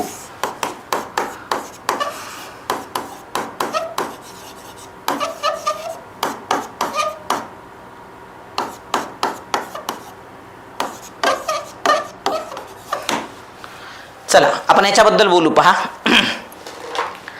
2 आहेत त्याच्यामध्ये. एक म्हणजे प्रश्नामधील शब्द. आपल्याला राज्यसेवेमध्ये म्हणजे आतापर्यंत म्हणजे 80-90% मध्ये तरी तुम्हाला इथंच खेळायचं आहे. प्रश्नातील शब्द. प्रश्नातील शब्दच तुम्हाला सांगतात की प्रश्नाचं उत्तर हे आहे म्हणून. म्हणजे प्रश्नातील शब्दच तुम्हाला सांगतात प्रश्नातील उत्तर हे आहे म्हणून. मॅक्झिमम प्रश्न याच कॅटेगरीतले सोपे असतात. पण लक्षात घ्या, कधी कधी काही प्रश्न असे असतात ज्याची उत्तरं आपल्याला जमत नाही. सो तेव्हा प्रश्नातल्या शब्दांवरून पण तुम्हाला उत्तरापर्यंत जाता येत नाही. मग तुम्हाला आणखी एक विचार करावा लागतो की आयोगाने हा प्रश्न का विचारला असेल, त्याच्या मागचा हेतू काय असेल. असं या प्रश्नाचं उत्तर मला माहीत नाही आहे, पण सर ही घटना आत्ता घडली होती म्हणून त्यांनी असा प्रश्न टाकला नाही का हा, किंवा असा प्रश्न टाकला असेल का, किंवा असं सध्या पार्लमेंटमध्ये घडलं होतं, मला माहीत नाही आहे, पण हे पार्लमेंटमध्ये घडलं होतं त्याच्या कंटेक्स्टमध्ये हे आहे लक्षामध्ये. सो त्याच्यामुळे त्याचे हे 3 ऑप्शन नाही आहे, हे त्याचं उत्तर आहे. म्हणजे याला काय म्हणतो आपण, psychology of paper setter. Paper सेटरनी तो क्वेश्चन का बरं टाकला, त्याच्यामागे काहीतरी सायकोलॉजी असते. ती सायकोलॉजी जर लक्षात आली तुमच्या येत्या लक्षामध्ये, म्हणजे प्रश्नामागं जे डोकं आहे ते डोकं जर लक्षात आलं तर तुमचं उत्तर एकदम ॲक्युरेट होऊन जातंय. हे असं पण असतंय पहा, सगळं तुम्हाला अनुभवायला मिळेल. म्हणजे मी सांगतो तुम्हाला 1 बाय 1. हे अनुभवण्यासाठी त्या दर्जाचे प्रश्न यावे लागतात जे UPSC मध्ये खूप येतात, राज्यसेवेमध्ये येत नाही. राज्यसेवा आजही गरिबीत जगते आहे. प्रश्नातील शब्दच सांगतात तुम्हाला उत्तर काय आहे, आलं लक्षामध्ये. सो पेपर सेटरच्या सायकोलॉजीचा वगैरे तुम्हाला सध्या तरी विचार करायची गरज नाही, पण भविष्यात सांगतो मी 2027 नाही पण 2028, 29, 30 मध्ये तुम्हाला सागर सर ह्याच्यावरती बोलताना दिसतील प्रश्नामागच्या हेतूबद्दल. सध्या नाही, सध्या सोप्या याच्यात आहे प्रश्नातील शब्द. सो त्यामुळे प्रश्न जर नीट वाचला तर तुम्हाला प्रश्नच उत्तर सांगतो की हे त्याचं उत्तर आहे म्हणून. दुसरं, उत्तर न आल्यास फक्त घाबरून जायचं नाही. तुम्ही जर घाबरले तर तुमच्या शरीरामध्ये ॲड्रेनलिन सिक्रेट होते, म्हणजे त्याला आपण म्हणतो ना नोर ॲड्रेनलिन किंवा ॲड्रेनलिन, हे सिक्रेट व्हायला लागते. तुम्ही जर घाबरले, आणि अनेक मुलं घाबरलेलेच असतात पेपरमध्ये, त्यामुळे त्यांचं डोकं चालत नाही. ते अनेक जण कमेंट करतात ना लेक्चरच्या खाली माझ्या की सर हे पेपर झाल्यावर सुचते, पेपरमध्ये सुचत नाही. का बरं सुचत नाही? कारण तुम्ही घाबरलेले असता पेपरमध्ये. पेपरमध्ये पण, पेपरच्या आधी पण घाबरलेले असतात, पेपरमध्ये पण घाबरलेले असतात, आणि पेपर झाल्यावर पण घाबरलेले असतात. आणि त्याच्यामुळे जर कोणी सांगितलं तुम्हाला अरे हे असा सोडवायचा होता, तर ते म्हणतात पेपरमधून आल्यावर तर सगळ्यांना जमते, पेपरमध्ये जमत नसतंय. अरे कारण देऊन चालणार आहे का आपल्याला? पोरं काढतात ना 115 आणि 116 मार्क. विचार करा, कट ऑफ जर 117 मार्काला लागतोय पोरांनो, याचा अर्थ मार्केटमध्ये आहे ना 120, 125 घेणारे दणकट पोरं, आणि ते भेटतायत ना आयोगाला. आपल्याला कारण देऊन चालणार आहे का? हे पेपरमध्ये जमत नसते. अरे तुला जमत नाही, लोकांना जमतंय ना मात्र. लक्षात. मग त्याच्यासाठी काय आहे माहित आहे का, तुम्ही ना प्रश्न आल्यानंतर समजा तुम्ही फ्रेश माइंडेडली गेले पेपरला आणि प्रश्न अवघड आला तर घाबरून जाऊ नका. पहिली गोष्ट, उत्तर न आल्यास बिलकुल घाबरायचं नाही, विचलित व्हायचं नाही, पॅनिक मोडमध्ये जायचं नाही, डोकं शांत ठेवण्याचा प्रयत्न करायचा. उत्तर भेटते, सागर सर बोलतात उत्तर भेटते, शांत डोक्याने. कारण लगेच नॉलेजने आपल्याला उत्तर नाही आलं की आपण काय करणार आहे, आपला दुसरा मोड ऍक्टिव्हेट करणार आहे, लॉजिक्स आणि ट्रिक्स. हा मोड आपण ऍक्टिव्हेट केला की उत्तर ऑटोमॅटिक मिळते. आणि नाहीच मिळालं इन केस, सगळं करून पाहिलं सर येतच नाही उत्तर, लेफ्ट करायचं आहे. तसे आपण ठरवून चाललोच आहे परीक्षेला, आपल्याला 100 पैकी 100 येणार नाही, आणि आपल्याला कुठे 200 कट ऑफ लागतो आयोगाचा. असं कोणतं वर्ष आहे का की ज्याच्यामध्ये 200 मार्काच्या पेपरमध्ये 200 कट ऑफ लागला? अहो 190 लागला, 180 लागला, 170 लागला, 160 लागला, 150 लागला. अहो असं कधी झालंच नाहीये ना की बाबा 200 मार्काचा पेपर आहे आणि 150ला प्रिलिम्सचा कट ऑफ लागला म्हणून. असं कधी झालेलंच नाहीये ना. आलं लक्षात? प्रिलिम्सला तर आजपर्यंत असं कधी घडलेलं नाही आहे. म्हणून आपल्याला तसंही सगळ्याला सगळे प्रश्न तशी सोडवायचे नाही आहेत आपल्याला, ही फॅक्ट आपल्याला माहित आहे. मग मला सांगा घाबरण्यात काय मिनिंग आहे? चला ते घाबरलं ना पेपरमध्ये, एक प्रश्न पाहून घाबरलं ना तर दुसऱ्या प्रश्नाबद्दल सोडवण्याचा आपला ॲटिट्यूड चुकतो त्याच्यामध्ये, आणि तो सोपा असून तुमचा क्वेश्चन गणतो. आणि त्याच्यात जर 2-3 प्रश्न सलग, जसं विज्ञानात झालं यावेळेस, सलग 2-3 प्रश्न जर अवघड आले ना तर मग खतम आहे. मग जे शेवटी असतात 8-10 क्वेश्चन जे बरोबर येण्याच्या शक्यता जास्त असतात, सो ते पण प्रश्न आपल्या हातातून चालले जातात घाबरल्यामुळं. गेला तुमचा पेपर. मग वर्षभराची मेहनत, 2 वर्षाची मेहनत 1 तासात 2 तासात तुमची वाया गेली त्या ठिकाणी पेपरमध्ये. त्यामुळे कधी पण लक्षात ठेवा, पेपर्सच्या आधी घाबरायचं नाहीये. काय होणार आहे आपल्यासोबत, वाईट होऊन पेपर अवघड आल्यास जास्त प्रश्न लेफ्ट करावे लागतील. तशी आपण लेफ्ट करणारच होतो प्रश्न, आणि आपल्याकडे शस्त्र आहेत ना. आधी नव्हते शस्त्र ह्या लेक्चरच्या आधी असं म्हणू आपण, आता आहे ना शस्त्र तुमच्याकडे. मी सांगतो ना कसं सोडवायचं आहे, त्याच्यावर फक्त घरी तुम्हाला ह्या 15 दिवसात काम करायचं आहे, जेणेकरून आपल्याला वापरता आलं पाहिजे. भाई सागर सरांना ते चांगलं जमतंय, कारण सागर सरांचा कस लागलेला आहे, त्याच्यामध्ये अनुभव आहे सागर सरांना. मला काय करायचं आहे आता घरी, किमान सागर सरांच्या अनुभवाच्या बरोबरीत जाण्यासाठी किमान 5 वर्षात असे काही प्रश्न आले का बाबा, सागर सर सांगतात ते लागतंय का त्याच्यामध्ये, त्याच्यावर काम करून पाहायचं आहे. म्हणजे तुम्हाला पेपरमध्ये त्याच्यावरती आला प्रश्न तसा की निपटवता आला पाहिजे. तो लेफ्ट या कॅटेगरीमध्ये नाही गेला पाहिजे किंवा रॉंग या कॅटेगरीमध्ये नाही गेला पाहिजे. सो घाबरून जायचं नाही उत्तर न आल्यास, बरोबर. सो त्याच्यानंतर पॅनिक मोडमध्ये जायचं नाही आहे, आणि डोकं काय ठेवायचं आहे, शांत ठेवायचं आहे. नॉर्मली स्टेटमेंट जे असतात जे आपल्याला माहीत नाही आहे पण ते एक्स्ट्रीम स्टेटमेंट आहे, बरोबर, फक्त हे बरोबर, सर्वच बरोबर, हे एक्स्ट्रीम स्टेटमेंट आहे. दोन टोकं जे आहे ते नेहमी अवॉइड करायचे. दोन टोकं म्हणजे वर्गामध्ये फक्त सागर हुशार आहे, चुकीचं स्टेटमेंट आहे. सागर शिवाय पण एखादा असू शकतो हुशार. वर्गातले सगळेच पोरं हुशार आहे, हे पण विधान चुकीचं आहे. का? कारण एखादा मूर्ख असू शकतो वर्गामध्ये. वर्गात सर्वच मूर्ख आहे, चुकीचं आहे. एखादा हुशार असू शकतो. वर्गात फक्त सागरच मूर्ख आहे, चुकीचं आहे. कारण सागर शिवाय पण एखादा मूर्ख असू शकतो वर्गामध्ये. जे एक्स्ट्रीम स्टेटमेंट असतात, हाच बरोबर, तोच बरोबर, आलं लक्षात. एक्स्ट्रीमली करेक्ट हे जे विधान असतात हे चुकीचे असतात. एक्स्ट्रीमली करेक्ट हे जे विधान आहे हे चुकीचं विधान आहे. कारण ते काय आहे? एक्स्ट्रीम स्टेटमेंट आहे. एक्स्ट्रीम स्टेटमेंट चुकीचे असतात आणि जनरल स्टेटमेंट जे आहे ते नॉर्मली बरोबर असतात. जनरल स्टेटमेंट किंवा ज्याच्यामध्ये माहिती आलेली आहे, काही मुलं हुशार आहे, बरोबर, किंवा आपण असं म्हणू वर्गामध्ये काही मुलं मूर्ख आहेत, बरोबर, सागरप्रमाणेच इतरही विद्यार्थी हुशार आहे, असं जे स्टेटमेंट आले ते नॉर्मली बरोबर असतात. कारण ते जनरलिस्टिक स्टेटमेंट असतात. म्हणजे लक्षामध्ये हे सहसा काय असतात? बरोबर असतात. पुढे जाऊया. दिलेले ऑप्शन एकमेकांसोबत कम्पेअर करून बघायचे असतात. बरोबर, आता एक पहिला पार्ट पाहिला आपण. इथं पण आणखी एक रिपीट करतो. बघा, एक वर्ड थेरपी नावाचा शब्द आहे, तो एक लक्षात ठेवा. म्हणजे प्रश्नांमध्ये जे शब्द दिलेले आहे ते ऑप्शन असतात वेगवेगळे. त्याच्यामध्ये जे शब्द जर ॲज इट इज रिपीट होत असतील तर ते उत्तर बरोबर असण्याची शक्यता जास्त असते. म्हणजे वर ऑप्शन आहे, त्याच्यामध्ये काही शब्द आलेले आहे आणि तेच शब्द ऑप्शनमध्ये कॉपी झालेले आहे, आलं लक्षामध्ये, तर ते बरोबर असण्याची शक्यता जास्त असते. सो त्याला म्हटलं जाते वर्ड थेरपी. प्रश्नांमधील शब्द उत्तरात जसेच्या तसे आल्यास उत्तर बरोबर असण्याची शक्यता काय असते? जास्त असते. वापस येऊया आपण. दिलेले ऑप्शन एकमेकांसोबत कम्पेअर करून पाहायचे. म्हणजे तुम्ही स्टेटमेंट वाचलं, स्टेटमेंटमधले शब्द रिपीट होत नाही आहे किंवा स्टेटमेंटमध्ये असा काही डाटा आहे जो मी म्हटलं आहे काहीच लागत नाही आहे. मग अशा वेळेस काय करायचं? ऑप्शन एकमेकांसोबत कम्पेअर करून पाहायचे.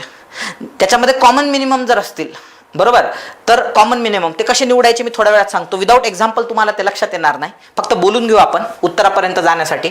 स्टेटमेंटमध्ये जर विशेषणे असतील, विशेष माहिती असेल, मोठेपणा सांगितलेला असेल, ब्रॅकेटमध्ये माहिती दिलेली असेल, सो असे स्टेटमेंट जे आहे बरोबर असण्याच्या. मी इथं वारंवार एक शब्द वापरतोय, शक्यता. का बरं शक्यता वापरतोय?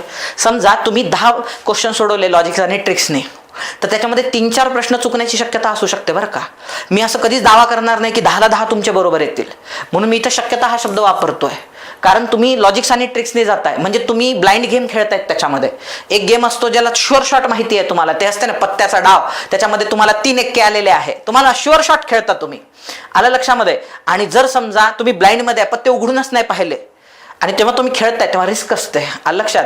ते जर 3 पत्ते चांगले आले ते ठीक, आलं लक्षामध्ये, नाही आले तर प्रोग्राम आपला गंडू शकतो. सो त्याला म्हणतात मग ब्लाइंडमध्ये खेळणे.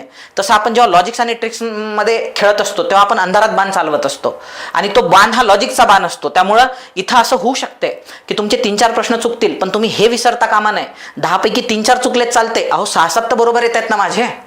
मग हे जर 6-7 माझे बरोबर आले तरी 3 प्रश्नांचे मार्क जर गेले माझे तरी पण मला 10 मार्क पडायले ना, लक्षात. 1.5 प्रश्नाचा मार्क गेला माझा किंवा 1 प्रश्नाचा माझा मार्क गेला, म्हणजे 6 बरोबर आले, 4 चुकले, 1 प्रश्नाचा मार्क गेला, म्हणजे 6व्याचा मार्क गेला, 5चाच मार्क मला मिळणार त्याच्यामध्ये. म्हणजे 5 दोन्ही 10 मार्क मिळाले ना तुमचे. 10 मार्क म्हणजे तुमचा जर स्कोअर 115 पर्यंत जातोय तुमच्या नॉलेजने, तर तुम्ही 125 वर चालले ना डायरेक्ट. आज आपल्याला तेच करायचं आहे आणि मी तुम्हाला सांगतो फक्त 10ने नाही वाढणार तुमचं, सो तुमचा 30-40ने स्कोअर वाढणार आजच्या लेक्चर नंतर, जर तुम्ही त्याचं प्रॉपर इम्प्लिमेंटेशन केलं तर.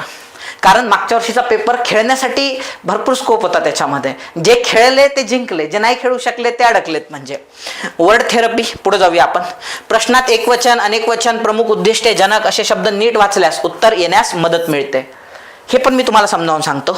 होलिस्टिक अप्रोच ते पण सांगतो. नॉर्मली जे गुडी स्टेटमेंट असतात, नॉर्मली गुडी स्टेटमेंट असतात, बरोबर.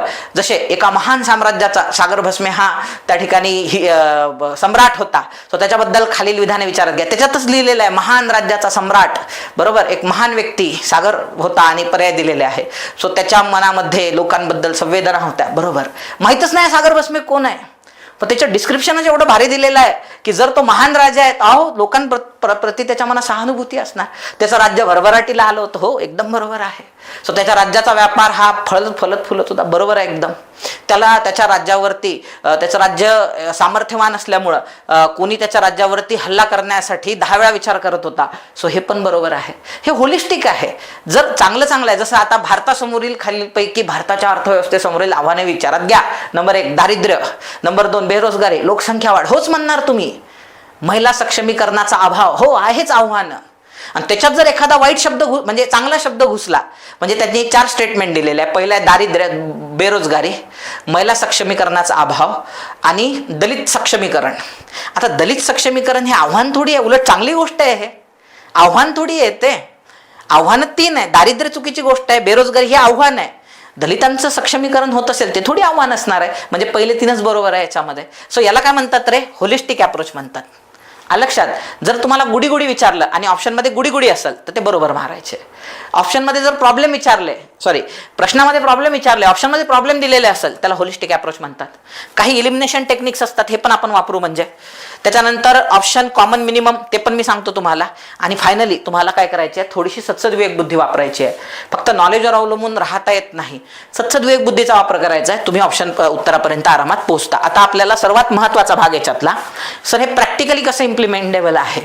तर 2025चा पेपर घ्या, मी एक एक प्रश्न तुम्हाला आता त्याच्यामध्ये समजावून सांगतो. बघा, आता तुमच्यापैकी अनेक जण, हे 100% मी मान्य करतो की या प्रश्नाचं उत्तर अनेक जणांना माहिती असेल, बरोबर. काही काही पोरं आहेत पा जे UPSC करतात, त्याच्यामध्ये वर्ल्ड हिस्ट्री त्यांनी किंवा इंडिया आफ्टर इंडिपेंडन्सची स्टडी केलेली आहे.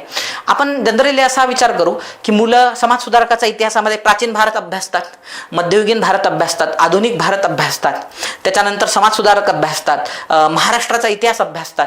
पण India after independence most of the लोक वाचत नाही.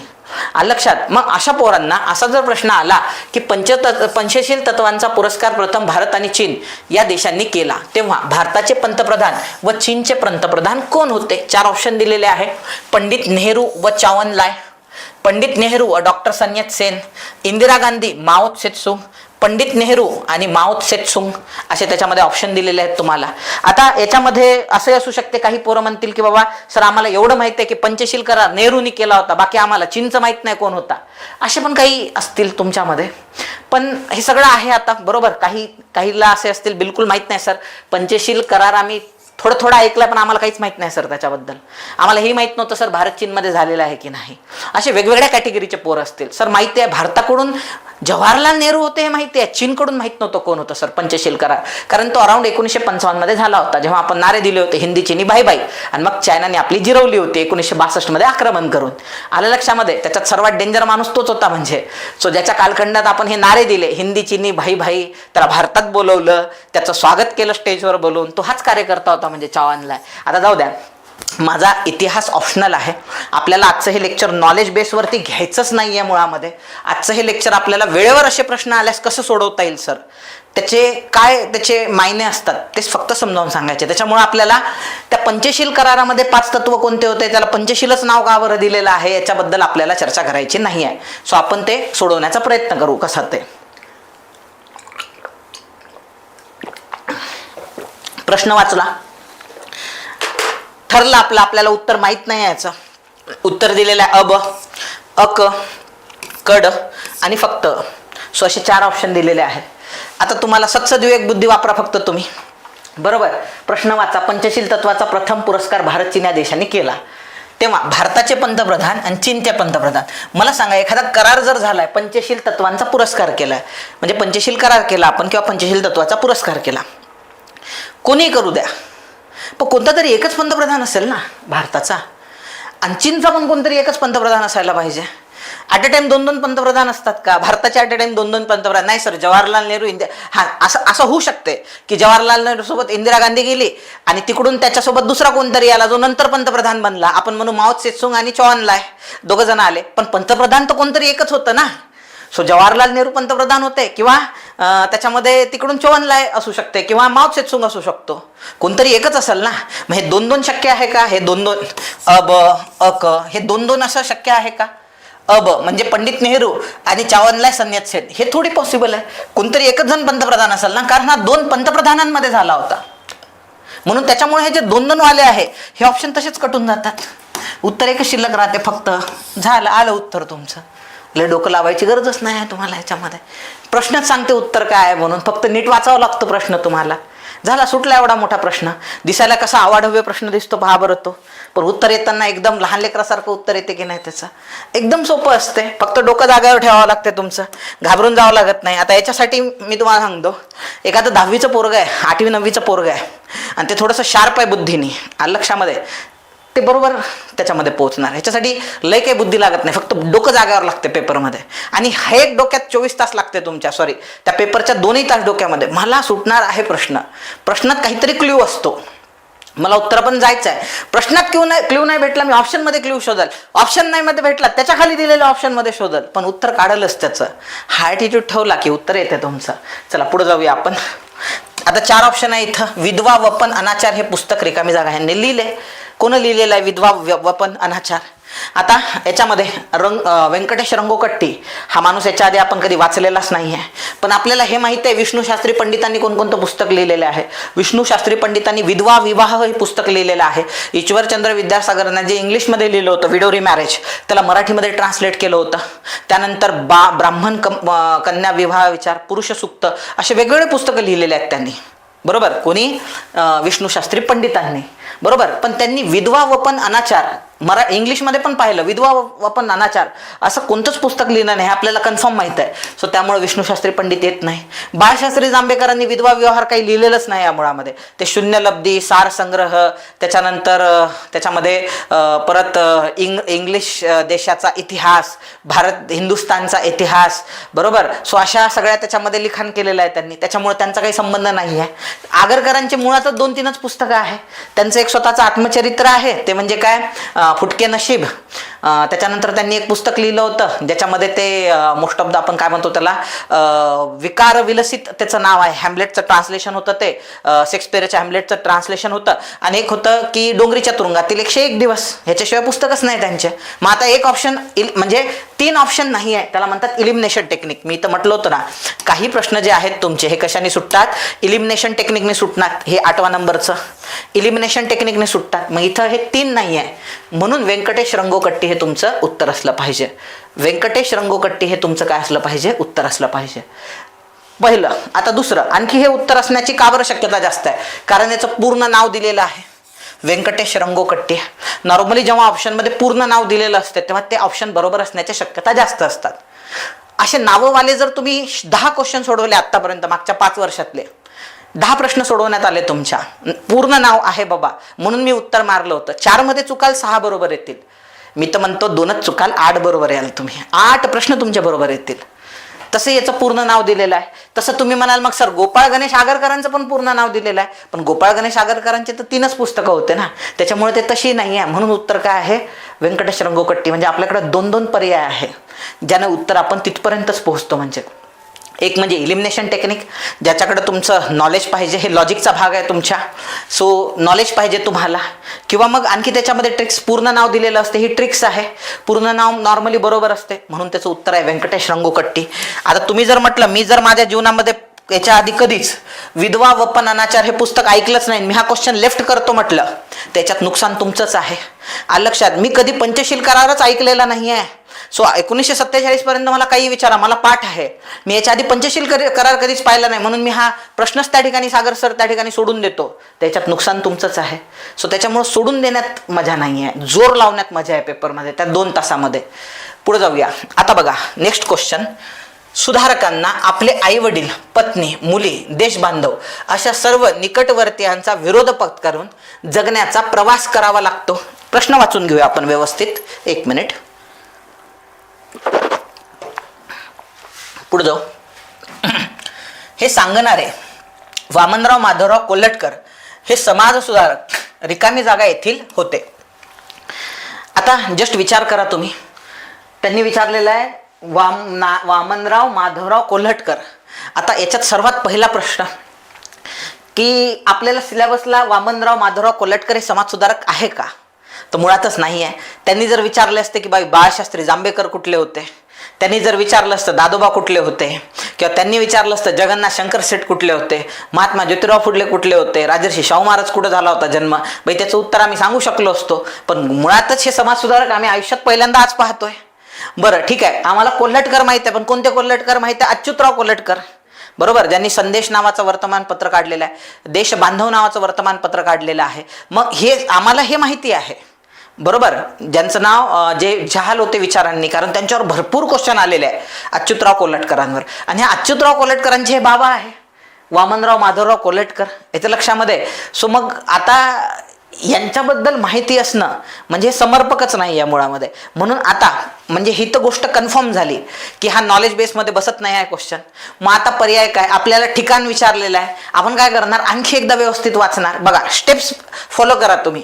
कधी कधी पहिल्या स्टेपमध्ये येऊन जाते, कधी कधी दुसऱ्या येते, कधी कधी तिसऱ्या येते. आपल्याला डिसिजन घ्यायचं आहे बरं का, ह्या प्रश्नाचं जजमेंट घ्यायचं आहे. सुधारकांनी आपले आई वडील पत्नी म्हणजे हे जे पर्याय दिले विदर्भ, मराठवाडा, पुणे, कोल्हापूर, सो याचा काही छडा लागतो का ऑप्शनमध्ये? म्हणजे एवढं जर डिस्क्रिप्शन दिलंय तर काही माहिती मिळते का? बघा सुधारकांना आपले आई वडील, पत्नी, मुले, देश बांधव म्हणजे देश म्हणजे भारताबद्दल आहे. इथं देश हा शब्द आलेला आहे पण ह्याच्यावरून काही क्ल्यू मिळत नाही आपल्याला. अशा सर्व निकटवर्तीयांचा विरोध पत्करून जगण्याचा प्रवास करावा लागतो. प्रवास पण ठिकठिकाणी करावा लागतो. पण विदर्भ, मराठवाडा ह्याचं पण जजमेंट याच्यावरून येत नाही. हे सांगणारे वामनराव माधवराव कोल्हटकर हे समाज सुधारक रिकामी जागा येथील होते. नाही लागत, कसंच नाही लागत आहे. मग आता काय केलं पाहिजे याच्यामध्ये? मग आपलं एक ठरलेलं आहे की आपण नॉर्मली काय करणार याच्यात,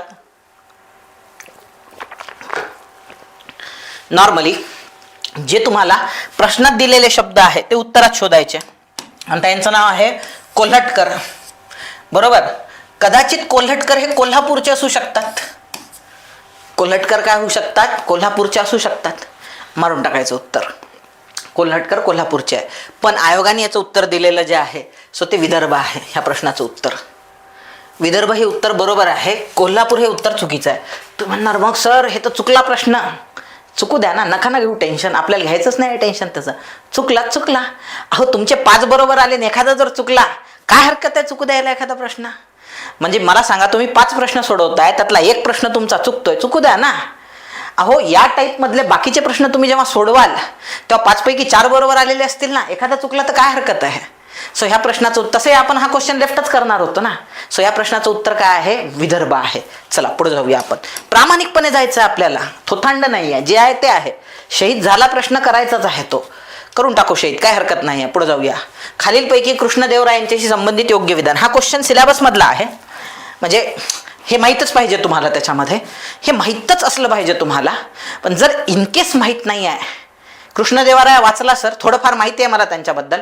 आणि जर समजा असा एखादा दुसरा राजा आला, एखादा कुठला तरी एखादा अमोघ वर्ष आला तुम्हाला, राष्ट्रकूट घराण्यातला अमोघ वर्ष विचारला, किंवा एखादा तुम्हाला विचारताना त्यांनी एखादा नरसिंहवर्मन विचारलेला आहे पल्लव घराण्यातला, मग काय करायला अशा सर्कमस्टन्सेसमध्ये? तर त्यावेळेस घाबरून जायचं नाही. बघा खालीलपैकी कृष्णदेवराय, प्रश्न नीट वाचायचा, यांच्याशी संबंधित योग्य विधानं कोणती असं त्यांनी विचारलेलं आहे.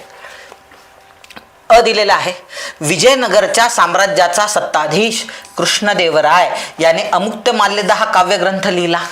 आता असं समजून चला तुम्हाला माहीतच नाही आहे की कृष्णदेवरायांनी अमुक्तमाल्यदा लिहिलं की नाही. पण मी तुम्हाला काय म्हटलेलं आहे, मी तुम्हाला जजमेंट घ्यायचं आता. हे आपल्याला माहित नाही आहे उत्तर, आपल्याला माहित नाही अमुक्तमाल्यदा लिहिला की नाही. काही लोकांना माहिती असेल, डझंट मॅटर, तुम्ही नॉलेजनी सोडवा. पण ट्रिक्सने कसं जाऊ शकतो जर माहीत नसेल ह्याच्यामध्ये, किंवा याच्यासारखा दुसरा प्रश्न आला तर मग तो कसा सोडवायचा? बघा मी काय म्हटलं आहे की जर तुम्हाला विशेषण दिलेले असेल, विशेष माहिती दिलेली असेल, म्हणजे मी नॉर्मली म्हणतो ना, तुम्हाला एखादा प्रश्न विचारतो की अमरावतीमधील किंवा महाराष्ट्रातील किंवा अमरावतीमधील, आता तुम्ही त्याला पर्सनली घेऊ नका, किंवा कुठलेही कोचिंग क्लासेसवाले माझा व्हिडिओ पाहत असतील तर त्यांनी हे पर्सनली घेऊ नका. मी एक जनरल देतो, मग मी महाराष्ट्र शब्द वापरतच नाही, म्हणजे कोणाला मला दुखवायचं नाही आहे मुळातच त्याच्यामध्ये. मी अमरावतीमध्ये खालीलपैकी कोणता क्लास सर्वात बेस्ट आहे? नंबर 1 सक्सेस अकॅडमी, नंबर 2 गोल अकॅडमी, नंबर 3 एम अकॅडमी आणि नंबर 4 सागर सरांची विदर्भ IAS अकॅडमी. मग याच्यात बरोबर काय असणार? माहीत नाही कोणती अकॅडमी बेस्ट आहे, बरोबर, पण तरी तुम्ही मारणार सागर सरांची विदर्भ IAS अकॅडमी. का बरं? कारण त्याच्यात विशेषण आलेलं आहे, सागर सरांची विदर्भ IAS अकॅडमी. बाकी फक्त अकॅडमीचे नाव आहे. चौथ्या ऑप्शनमध्ये सागर सरांची विशेष माहिती आहे. सो विशेषण असल्यामुळं किंवा विशेष माहिती दिल्यामुळं किंवा त्याच्यात मोठेपणा सांगितल्यामुळं किंवा एखाद्या वेळेस ब्रॅकेटमध्ये अमरावतीमधील असं जर काही माहिती आलेली असेल तर ते बरोबर असण्याची शक्यता काय असते? जास्त असते. आता बघा तुम्हाला गंमत सांगतो, पहा. बघा इथं कृष्णदेवरायाचा उल्लेख कसा, इथं ऑलरेडी कृष्णदेवराय हा शब्द आलेला आहे बरं का, सॉरी. आता बघा इथं ऑलरेडी कृष्णदेवराय हा शब्द आलेला आहे बरं का पोरांनो. इथं ऑलरेडी कृष्णदेवराय हा शब्द आलेला आहे, इथं परत रिपीट करायची गरज नव्हती. बरं ठीक आहे, केला रिपीट. काय म्हटलेलं आहे? विजयनगरच्या साम्राज्याचा सत्ताधीश कृष्णदेवराय याने अमुक्तमाल्यदा हा काव्यग्रंथ लिहिला. म्हणजे कृष्णदेवरायाबद्दल अतिरिक्त माहिती आल्यामुळे हे बरोबर असण्याची शक्यता काय आहे? जास्त. आणि इथं बघा बरं, कृष्णदेवराय हा संगम घराण्यातील होता, संगम राजघराण्यातील होता.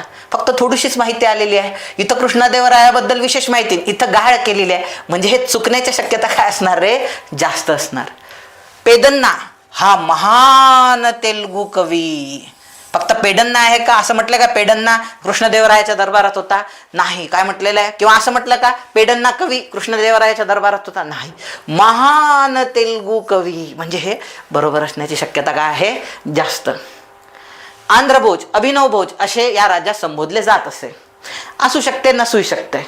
समजा माहीतच नाही आहे तुम्हाला काही, तर तुम्ही इथं क्वेश्चन मार्क टाकणार. चला, आपल्याला ड इलिमिनेट करायचं आहे ह्याच्यामध्ये. हे गेला, ड ऑप्शन मधून गेला.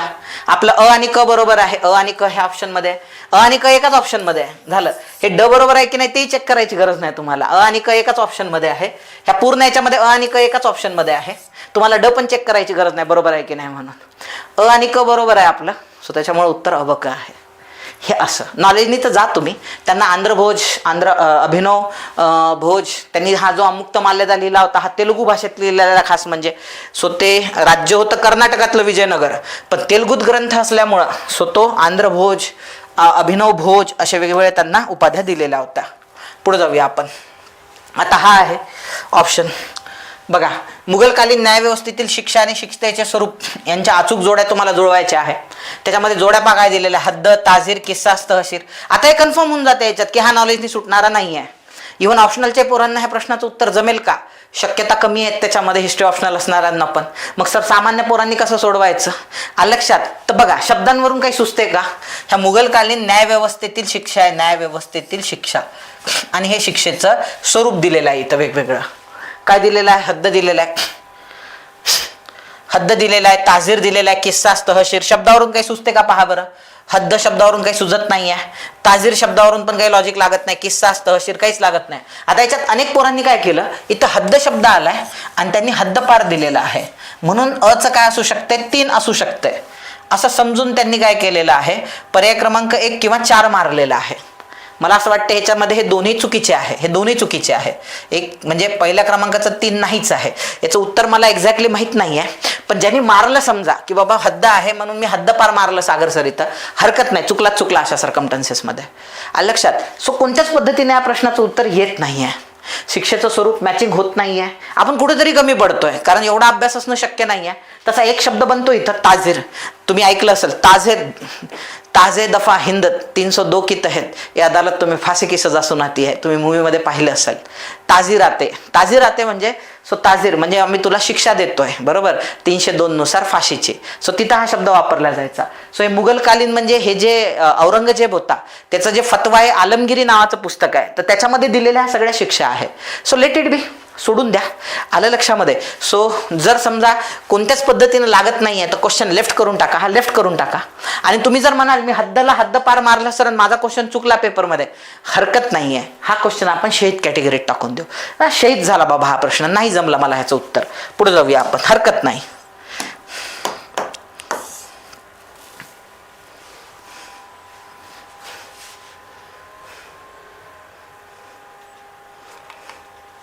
चला, चित्तरंजन दास 1917 मध्ये केलेल्या 4 प्रसिद्ध भाषणांना एकत्र करून खालीलपैकी कोणते पुस्तक प्रसिद्ध करण्यात आले? ह्याही प्रश्नाचं उत्तर प्रत्येकाला जमेल का भाई? स्पेसिफिकली चित्तरंजन दास स्वराज पक्ष 21 आणि 22चं, 1921 आणि 1922चं काँग्रेसचं अधिवेशन, 1921चं अहमदाबाद अधिवेशन, 1922चं गया अधिवेशन, त्याचे अध्यक्ष होते चित्तरंजन दास. त्यांनी अखिल भारतीय स्वराज पक्षाची स्थापना केली होती चित्तरंजन दासांनी. किंवा मग त्यांनी गांधीजींना विरोध केला 1920 मध्ये की बाबा कायदेमंडळावर बहिष्कार घालू नका, एवढी माहिती सफिशियंट आहे. किंवा ते राजकीय गुरु होते कोणाचे? आपल्या सुभाषचंद्र बोसांचे. पण एवढी माहिती आपल्याकडे असू शकते. एवढा कोण अभ्यास करते हो? चित्तरंजन दास यांनी 1917 मध्ये केलेल्या 4 प्रसिद्ध भाषणांना एकत्र करून खालीलपैकी कोणतं पुस्तक बनवण्यात आलं? तर आता तुम्हाला ह्याचं उत्तर माहिती असण्याची गरज नाही आहे, पण तुम्ही शब्दांवरून, प्रश्न ऑप्शनच्या शब्दांवरून तुम्ही लक्षात घेऊ शकता. पहिला आहे इंडियन्स ऑफ इंडिया. आता मुळातच हा शब्दच चुकीचा आहे. इंडियन्स ऑफ इंडिया असं पुस्तक कोणी लिहू शकत नाही. ज्यानं त्या पुस्तकाला नाव दिलं लोक त्याला मूर्ख समजतील. का बरं? अरे भाई, इंडियन्स इंडियाचेच असणार आहेत ना, मग इंडियन्स ऑफ इंडिया म्हणण्याची काय गरज आहे? थोडंसं ग्रॅमॅटिकली विचार करा तुम्ही. की इंडियन्स ऑफ इंडिया हे म्हणण्याची काय गरज आहे? इंडियन्स म्हटलं तर ते इंडियाचेच असणार आहे ना. इंडियन्स ऑफ इंडिया हा शब्दच एक्झिस्ट करत नाही. इंडियन्स म्हणजेच इंडियाचे असतात. पुढे बोला. त्याच्यामुळे हा शब्दच चुकीचा आहे मुळामध्ये. दुसरा शब्द घेऊ आपण, पहा, इंडिया अँड इंडियन्स. आता हे कसं असू शकते? सागर अँड सारंग असू शकते, बरोबर. करण अँड अर्जुन असू शकते. हे असं असू शकते का कधी? Pakistan and Pakistanis, America and Americans, India and Indians. त्याच्यामुळं हे पण इरिलेव्हंट आहे. Indians for India, India for Indians. आता ह्या दोनपैकी एक काहीतरी असणार. पहा, मी तुम्हाला एक याच्यामध्ये सांगितलं होतं. पहा, याच्यामध्ये एक सांगितलेला आहे तुम्हाला शब्द.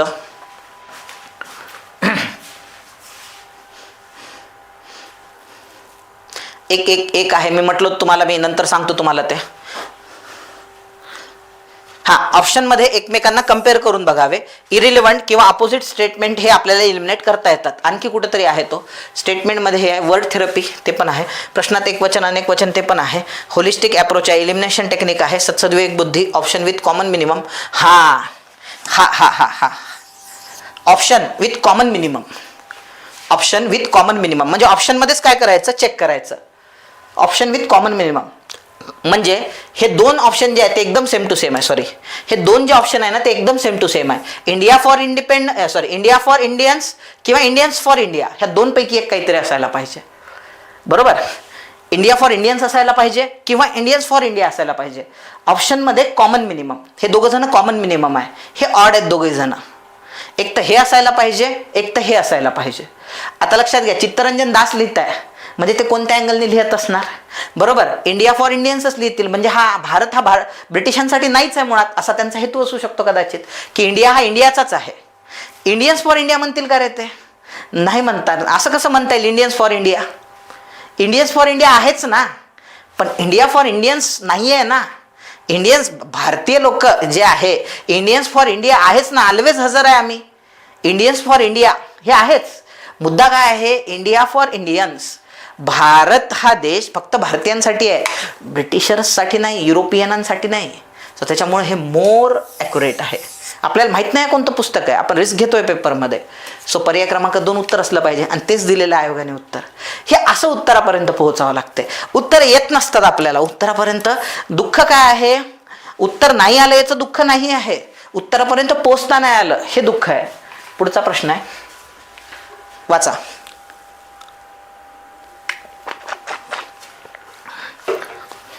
हे कॉमन मिनिमम जो फंडा आहे ना, जे मी तुम्हाला इथं म्हटलेलं आहे, ऑप्शनमध्ये कॉमन मिनिमम हा तुम्हाला लय मदत करणार आहे पेपरमध्ये, बरं का, खूप जास्त मदत करणार आहे. आता समजून चला, अनेकांना हे पाठ असेल, माझा ऑप्शनल होता म्हणून मला पाठ आहे, बरोबर, की कोणाला खाने खानान ही पदवी दिली होती. ही पदवी आहे बरं का. म्हणजे अकबराच्या दरबारात जे महान लोक होऊन गेलेले आहे त्यांना काही ना काही पदवी दिलेली आहे. म्हणजे त्याचा मुलगा तो महान नव्हता सलीम, त्याला पण जहांगीर पदवी आहे. म्हणजे कोणाला ना कोणाला काही ना काही पदव्या दिलेल्याच आहे. तर याच्यामध्ये तुम्ही एक लक्षात घ्या, बघा इथं नाव दिलेलं आहे मिया तानसेन. तुमच्या माहितीस तो मिया आणि तानसेन या दोन्ही पदव्या आहे. लक्षात, कवी दुसराच कोणीतरी होता. लक्षात, पांडे का समथिंग नाव होतं त्याचं काहीतरी, त्याला तानसेन. तानसेन म्हणजे काय? तान म्हणजे गळा. आपण तान म्हणजे काय अर्थ होतो? गळा. आणि सेन म्हणजे सिंह, म्हणजे गळ्याचा राजा, गळ्याचा सिंह म्हणजे तानसेन. आणि मिया म्हणजे जेव्हा इंटेलेक्च्युअल लोक असायचे दरबारामध्ये, आपण नॉर्मली पहा ना तुम्ही, हैदराबादी भाषा हिंदीमध्ये म्हणतो ना मिया, अरे मिया असं बोलतो ना आपण. मिया या शब्दाचा अर्थ काय होत असतो? Intellectual person. आल्या लक्षामध्ये? सो मिया तानसेन ही पदवीच आहे मुळामध्ये. जशी अकबर ही स्वतः एक पदवी आहे. त्याचं नाव जलालुद्दीन मोहम्मद होतं. अकबर म्हणजे द ग्रेट अर्थ त्याचा होता. आपण म्हणतो ना अल्लाहू अकबर, म्हणजे Allah is always great. So Allah हा शब्द आहे, त्या एनर्जीचं नाव आहे, ज्याला आपण मूर्तीचं स्वरूप देऊ शकत नाही. म्हणजे ते अल्लाह एका एनर्जीचं नाव आहे. हु अकबर या शब्दाचा अर्थ ऑलवेज ग्रेट असा त्याचा अर्थ होतो. म्हणजे प्रोफेट मोहम्मदांनी येत्या लक्षामध्ये तो नारा दिलेला आहे अल्लाहू अकबर, आणि तो इतिहासामध्ये फेमस झालेला आहे. किंवा नारे तकबी अल्लाहू अकबर. सो तो नारा म्हणजे त्यांचे जे सासरे आहे प्रोफेट मोहम्मदाचे, यांनी जेव्हा मुस्लिम धर्म पहिल्यांदा स्वीकारला तेव्हा असं म्हणतात की त्यांना जेव्हा साक्षात्कार झाला होता स्वतः दस्तूर खुद्द अल्लाहचा, बरोबर, जेवढा आनंद तेव्हा त्यांना झाला नाही प्रोफेट मोहम्मदांना, जेव्हा त्यांचे सासरे मुस्लिम धर्मात आल्यानंतर मग त्यांनी तो नारा दिला होता, नारे तकबी अल्लाहू अकबर असा नारा दिला होता त्यांनी. म्हणजे सगळ्यांनी नारा द्या बाबा, अल्लाह काय आहे? ग्रेट आहे. म्हणून अकबर ही पदवीच मुळात काय आहे? द ग्रेट म्हणजे पदवी आहे. सो ही पदवी आहे. हकीम ही पदवी आहे. हकीम ही पदवी आहे. याच्या लक्षात जे नॉर्मली इंटेलेक्च्युअल लोक असायचे, स्पेशली मेडिकलमध्ये किंवा हकीम कोणाला म्हटलं जाते, जे डॉक्टरमध्ये असायचे, बरोबर, हा एक पर्शियन डॉक्टर होता म्हणून त्याला हकीम हुमाम म्हणायचे. मग मुळातच ह्या पदव्याच आहे. मग खानेकणाला एक तर कोणाला मिळू शकते, एक तर अबुलला मिळू शकते किंवा अब्दुलला मिळू शकते. परत एकदा कॉमन मिनिमम, जसं याच्या आधीच्या प्रश्नात केलं, एक तर इंडिया फॉर इंडियन्स असू शकतो किंवा इंडियन्स फॉर इंडिया असू शकते, कॉमन मिनिमम दोनपैकी एक. तसं एक तर ह्या अबुल बरोबर आहे किंवा अब्दुल बरोबर आहे, दोनपैकी एक जण बरोबर आहे. तर ह्या प्रश्नाचं उत्तर आहे अब्दुल रहीम. त्याला ओळखलंच जायचं अब्दुल रहीम खानेखान. इथं 50-50 मध्ये जाता, तुम्ही दोनपैकी एक निवडू शकता. चुकलं तर चुकलं, टेन्शन घ्यायचं नाही त्याचं. पुढे जाऊया आपण. जोड्या लावा. जीवावरण राखीव क्षेत्र. आता मी तुम्हाला गंमत सांगतो. आता तुम्हाला जर विचारलं असतं हे जीवावरण राखीव क्षेत्र कोणत्या नदीच्या किनारी आहे, बरोबर, त्या जीवावरण राखीव क्षेत्राचं वैशिष्ट्य काय काय आहे, असं काही विचारलं जोड्या, अरे भाई एवढं कसं काय लक्षात राहणार आहे की कोणतं जीवावरण राखीव क्षेत्र कोणत्या वर्षी इस्टॅब्लिश झालं, वर्ष कसं काय लक्षात ठेवणार आहे, किती वर्ष आहे सिलेबसमध्ये. मग सर असा प्रश्न कसा सोडवायचा, बिलकुल टेन्शन नका घेऊ. जस्ट विचार करा तुम्ही, हे जीवावरण राखीव क्षेत्र आहे, हे स्थापना वर्ष आहे. जस्ट इमॅजिन करा, निलगिरी तुम्हाला माहिती आहे, म्हणजे तुमचा एन्व्हायरमेंटचा अभ्यास आहे. सुंदरबन तुम्हाला माहिती आहे, कच्छ तुम्हाला माहिती आहे आणि पन्ना तुम्हाला माहिती आहे, तुम्ही अभ्यास केलेला आहे. आता ह्या चौघांमध्ये तुम्हाला एवढं शोधायचं आहे की कोणतं असं क्षेत्र आहे की ज्याला पहिल्यांदा जीवावरण राखीव क्षेत्राचा दर्जा मिळेल, ते एवढं सुंदर आहे किंवा एवढी बायोडायव्हर्सिटी आहे तिथं की त्याला जीवावरण राखीव क्षेत्र म्हणून घोषित केला जाईल पहिल्यांदा. तर तुम्हाला एकच उत्तर मिळते, निलगिरी सर तेवढं सुंदर आहे. सो निलगिरीमध्ये भरपूर बायोडायव्हर्सिटी पाहायला भेटते. निलगिरीमध्ये एक नाही, दोन नाही, जवळपास 6 नॅशनल पार्क वसलेले आहे. किती? 6 नॅशनल पार्क. 6 नॅशनल पार्क मिळून त्या ठिकाणी निलगिरी बनलेलं आहे. तिथं निलगिरी ताहूर आहे, लॉयन टेल मॅकॅग आहे, शोला फॉरेस्ट आहे. एवढं म्हटलं ना तुम्हाला मी, एवढं संपन्न आहे निलगिरी की या सगळ्यांमध्ये पहिल्यांदा दर्जा सर निलगिरीला मिळालेला असेल. म्हणून त्याचं उत्तर काय असायला पाहिजे? 1986. आणि याच्यामध्ये सर्वात शेवटी कोणाला मिळेल? सो पन्नाला मिळेल. सुंदरबन पण सुंदरच आहे, दर्जा मिळू शकतो त्याला. कच्छ पण आहे, कच्छचं रण आहे, वाळवंट आहे. पण पन्ना जे आहे, पन्ना MP मध्ये येतं लक्षात, पन्ना हा टायगर रिझर्व पण आहे.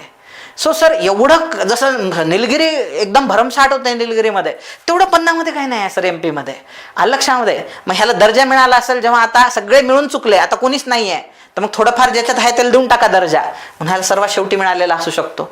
पहा मग त्याचं उत्तर काय असू शकते? निलगिरीचा पर्याय क्रमांक 4 आणि पन्नाचं पर्याय क्रमांक 1. 4 आणि 1. अरे डायरेक्ट उत्तर येते ना, असं जर 4 मारलं तर तुमचं उत्तरच येते, पर्याय क्रमांक 2.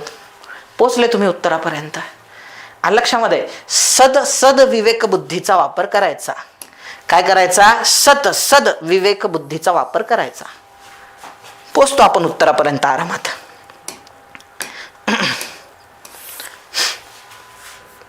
पुढे जाऊया. 2011च्या जनगणनेनुसार कोणत्या केंद्रशासित प्रदेशात अनुसूचित जातीच्या लोकसंख्येची टक्केवारी सर्वात जास्त असेल? 4 ऑप्शन दिलेले आहे: चंदीगड, लक्षद्वीप, दिल्ली, दादरा नगर हवेली. अरे भाई आदिवासी कुठे जास्त असतील? जास्तीत जास्त अनुसूचित जमाती म्हणजे आदिवासी समुदाय. अनुसूचित जमाती म्हणजे आदिवासी समुदाय. आदिवासी समुदाय एक तर जंगलात जास्त असतो, कारण मुख्य प्रवाहापासून तो दूर गेलेला आहे. म्हणजे जिथं जंगलांचा, आता अमरावतीत जर विचारलं आदिवासी बांधव कुठे जास्त आहे, मी म्हणणार मेळघाटामध्ये.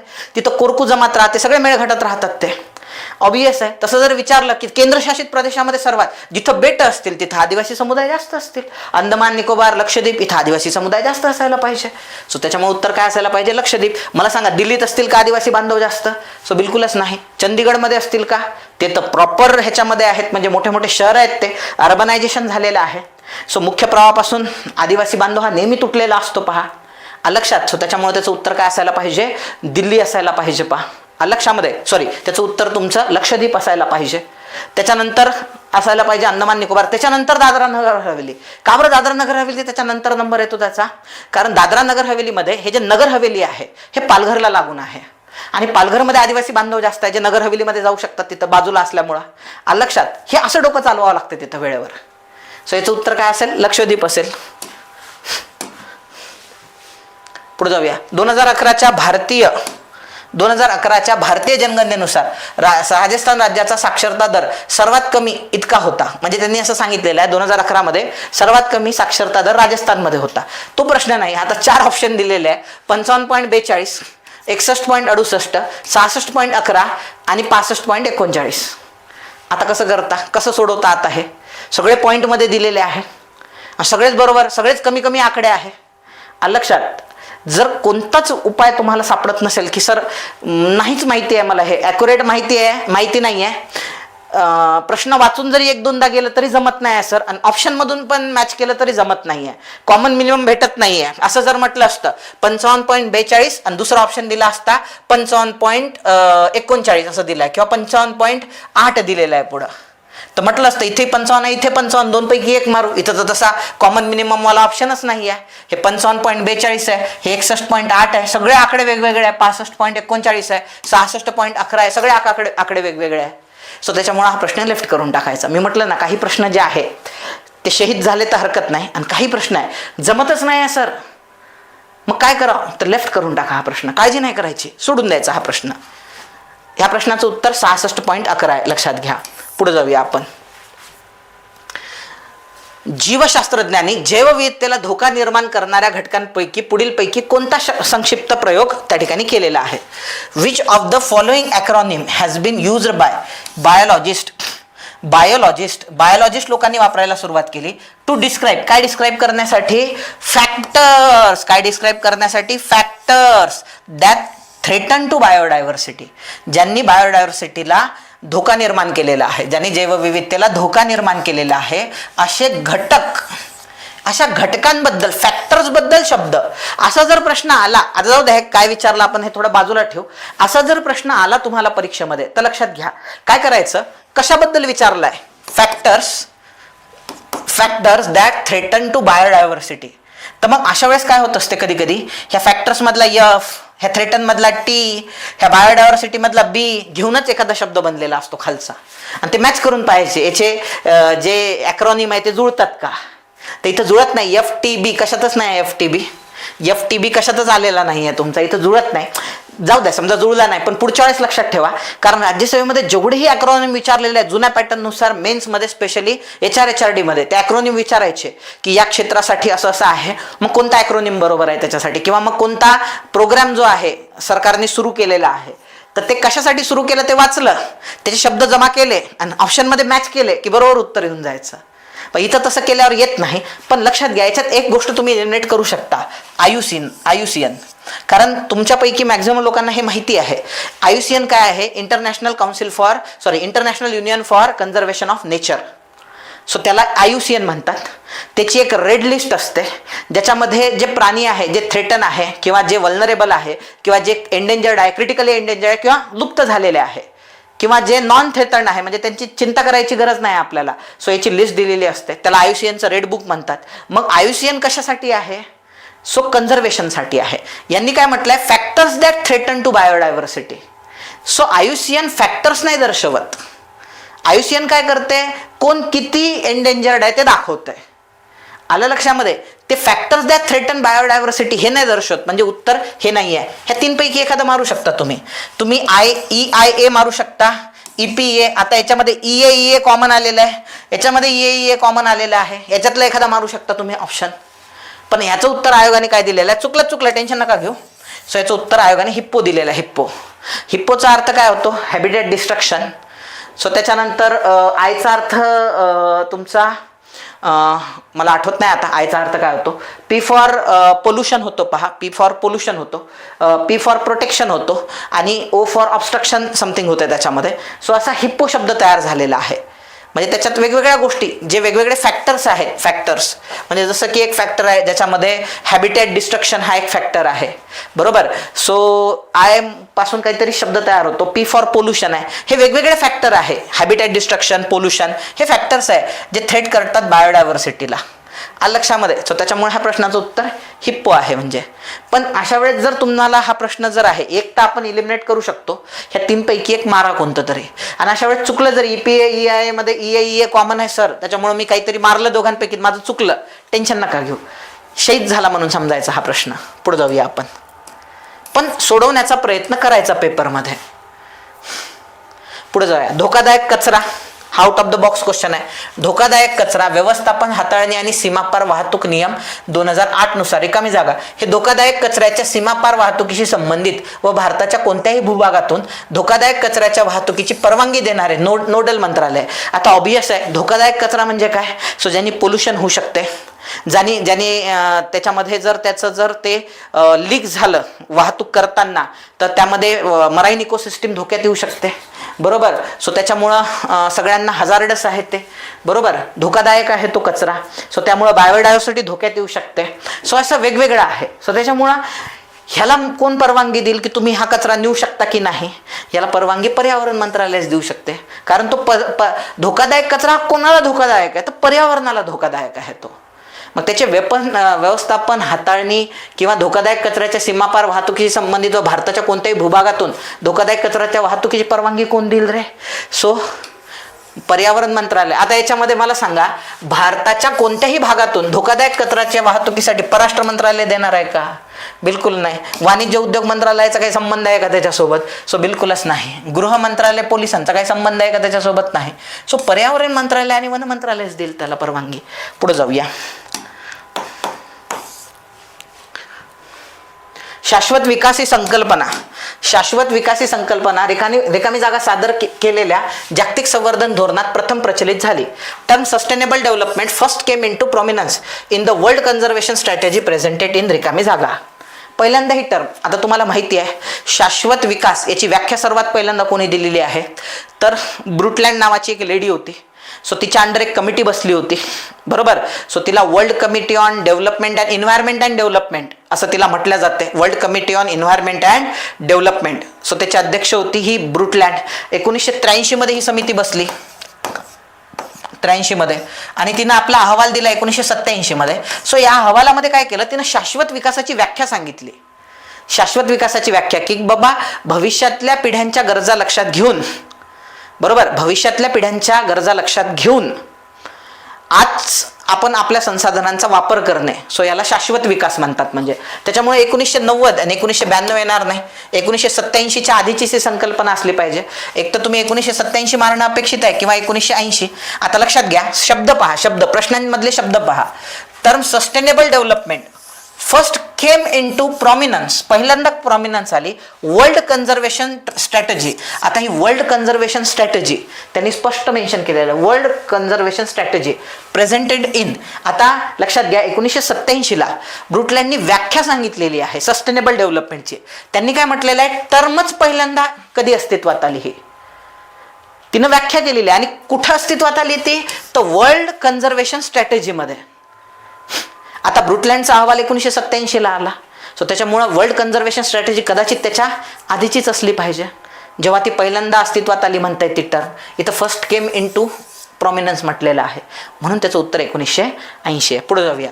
2020 मध्ये जाहीर करण्यात आलेल्या शाश्वत विकास लक्ष्य निर्देशांकात भारत कोणत्या स्थानावर आहे? आता एक गोष्ट तुम्हाला माहीत असली पाहिजे, बरोबर, एकदम भंगार गोष्टी ज्या आहेत जगातल्या लक्षात, त्यात भारत एकदम टॉप हेला असतो, असं टॉपला असतो. म्हणजे जगातले सर्वात उपासमारीचे देश आलं लक्षामध्ये, जगात सर्वात भ्रष्ट देश, ह्याच्यात भारत टॉपला राहतो, बरोबर. 2 डिजिटमध्ये असतो भारत नेहमी, 2 डिजिटमध्ये, बरोबर. 30वा, 32वा, 16वा असा असतो डायरेक्ट. भंगार निर्देशांक, करप्शन याच्यात त्याच्यात. आणि जे चांगले असतात ह्युमन डेव्हलपमेंट इंडेक्स लक्षामध्ये, ह्युमन पॉवर्टी इंडेक्स, त्याच्यानंतर मल्टी डायमेन्शनल पॉवर्टी इंडेक्स, त्याच्यानंतर तुमचे सस्टेनेबल डेव्हलपमेंट इंडेक्स, असे जे चांगले आहे, जेंडर डेव्हलपमेंट इंडेक्स लक्षात, किंवा आपण म्हणू शकतो त्याला त्याला काय आणखी कोणता तो इनइक्वॅलिटी इंडेक्स आहे, कोणता जेंडर इनइक्वॅलिटी इंडेक्स. सो असे जे इंडेक्स आहे जे एकदम चांगले आहेत, चांगल्या गोष्टीसाठी बनलेले आहे, त्याच्यात भारत नेहमी शेवटी असतो किंवा तो 3 डिजिटमध्ये तर असतोच. मग हा चांगला इंडेक्स आहे ना, शाश्वत विकास लक्ष्य निर्देशांक. म्हणजे हा निर्देशांकामध्ये भारत हा एक तर 17व्या स्थानी असेल किंवा 125व्या स्थानी. तो 17व्या 40व्या स्थानी येणं शक्यच नाही आहे. लक्षामध्ये भारत चांगला कुठे आहे? हा तुम्ही GDP म्हणा ना, जगात आपण 5व्या-6व्या क्रमांकावर राहू. पण जर आपण म्हटलं चांगला निर्देशांक तर ते नेहमी 3 डिजिटमध्येच असतो आपण. त्याचं उत्तर 117 असलं पाहिजे किंवा 125 असलं पाहिजे. 2025च्या पेपरमध्ये कार्यकर्त्यांनी 20 मधला निर्देशांक विचारला. म्हणजे बघा ना किती पितर म्हणावं ह्यांना, बरोबर. सो अशा प्रश्नांचे उत्तर काढणं लय अवघड आहे. सो आयोगाने उत्तर 117 दिलंय. आलं लक्षात. सो ते बरोबर आहे. पुढे जाऊया. 50-50 मध्ये मारणं तुम्ही याच्यामध्ये अपेक्षित आहे. फक्त उत्पादनात होणारी वाढ म्हणजे आर्थिक वृद्धी होय हे विधान कोणी केले? 4 ऑप्शन दिलेले आहेत. प्राध्यापक एडिसन, एडी गोरवाला, प्राध्यापक किंडल बर्गर, जोसेफ शुम्पीटर असे 4 ऑप्शन दिलेले आहे याच्यामध्ये. आता याचं काही उत्तर काढणं, उत्पादनात होणारी वाढ म्हणजे आर्थिक वृद्धी हे विधान कोणी केले शब्दामधून जर याच्यात पाहिलं तर काही म्हणजे याचं उत्तर आता economic growth is increases output only. फक्त उत्पादनात होणारी वाढ म्हणजे आता हे थोडंसं याचं उत्तर जज करणं हे थोडंसं अवघड आहे. हां, तुम्ही एक म्हणू शकता की बाबा एडी गोरवाला हा सहकाराशी संबंधित होता, ज्यांनी स्टेट बँक ऑफ इंडियाची, तो ग्रोथबद्दल काही बोललेला नाही आहे भारताच्या, तो ग्रामीण विकासाबद्दल बोललेला आहे. एडी गोरवाला समितीच्या शिफारशीनुसार State Bank of India, Imperial Bank ही स्टेट बँक ऑफ इंडिया जुलै 1955 मध्ये कन्वर्ट झाली. सो सहकार टिकला पाहिजे, सहकारी संस्था संपल्या तर चालतील असं तो बोलला होता एडी गोरवाला. सो एडी गोरवालाचा ह्या डेफिनेशनचा तितकासा संबंध नाही, पण तरी वेळेवर जजमेंट घेणं लय अवघड आहे की काय बरोबर आहे ह्याच्यामध्ये आणि काय चुकीचं आहे. हा क्वेश्चन लेफ्ट केला तरी बरा, म्हणजे लेफ्ट करून टाकू शकता तुम्ही हा क्वेश्चन, किंवा तुम्हाला तुक्का मारायचं त्याच्यात रिस्क जास्त असेल म्हणजे, कारण 4ही ऑप्शनमध्ये काही माहीत नाही ना. हां, लक्षात घ्या, मी आत्ता एक नुकताच टेलिग्रामला एक नोट्स टाकलेली आहे पहा, राज्यसेवेच्या पोरांसाठी स्पेशली एक नोट्स टाकलेली आहे. ज्या नोट्समध्ये टेलिग्राम चॅनलला टाकलेली आहे, जे डेव्हलपमेंटल ॲस्पेक्ट आहे किंवा डेव्हलपमेंटल इकॉनॉमिक्स आहे त्याची मी तुम्हाला डिटेलमध्ये माहिती कव्हर करून दिलेली आहे. आणि या वर्षात जेवढे प्रश्न विचारले हे बरोबर, जेवढी काही विचारलेलं आहे सगळं त्या नोट्समधून आलेलं आहे. असं नाही आहे ती नोट्स मी नंतर अपडेट केली बाबा, हा धंदा नाही त्याच्यामध्ये. ते योगायोग म्हणावं लागेल की त्याच्यात सगळेच आत्तापर्यंत शाश्वत विकासावर बोललेले लोक, त्याच्यानंतर डेव्हलपमेंटबद्दल बोललेले लोक, ग्रोथबद्दल बोललेले, त्याच्यात हे किंडल बर्गर जे त्याचं उत्तर दिलेलं आहे आयोगाने लक्षामध्ये, सो ते पण त्याच्यात आलेलं आहे. तुम्ही ती नोट्स पहा, त्या नोट्समध्ये डिटेल माहिती आहे ग्रोथ अँड डेव्हलपमेंटची. ह्याच्या यावर्षी विचारलेले जवळपास इकॉनॉमिक्समधले 4-5 प्रश्न त्या एकाच नोट्समधून कव्हर होतात. विथ PYQ आहे आणि जास्त नाही आहे, 12-13 पेजेस आहेत फक्त विथ PYQ. तेवढ्याचाच अभ्यास करायचा आहे तुम्हाला. जर वेळ मिळाला तर ती एकदा नोट्स तुम्ही थोडीशी ओव्हरलुक करा. आता बघा, समजा मी हा क्वेश्चन लेफ्ट केला तर मी थोडंसं पुढे गेलो इन केस, तर मला हा प्रश्न दिसतो त्याच्यामध्ये की विकसनशील जगामधील जवळजवळ 40% लोकसंख्येला 1950 आणि 1960च्या दशकामध्ये झालेल्या आर्थिक वृद्धीचा लाभ झाला. म्हणजे इथं पण आर्थिक वृद्धी हा शब्द आलेला आहे, त्यांनी आर्थिक वृद्धीचा लाभ झालेला नाही आहे असं म्हटलेलं आहे विकसनशील जगात. हे विधान कोणाचे, म्हणजे परत तसाच प्रश्न आलेला आहे. तर आता इथं पण किंडल बर्गर आलेला आहे, तिथं पण किंडल बर्गर आलेला आहे. मी काय करेल, दोन्हीकडे किंडल बर्गर मारून टाकेल. कारण मी काय विचार करेल, परत एकदा इथं हा फॅक्टर काम करतो पहा, हा फॅक्टर इथं काम करतो. कोणता, प्रश्नामागचा हेतू किंवा psychology of paper setter. Psychology of paper setter काय आहे की पठ्याने किंडल बर्गर वाचला, त्याला लयच आवडला आणि त्या किंडल बर्गरवरच त्याने 2 प्रश्न टाकून दिलेले असतील, असं असू शकते. काय शक्यता टाळता येत नाही, म्हणून त्याही प्रश्नाचं उत्तर किंडल बर्गर मारेल मी, जो सोडून दिला होता मी, आणि ह्याही प्रश्नाचं किंडल बर्गर मारेल. बघून घेऊ, आले तर दोन्ही येतील किंवा दोन्ही जातील किंवा एक तरी बरोबर येईल आपला. लक्षात घ्या, या प्रश्नाचं उत्तर किंडल बर्गर नाही आहे.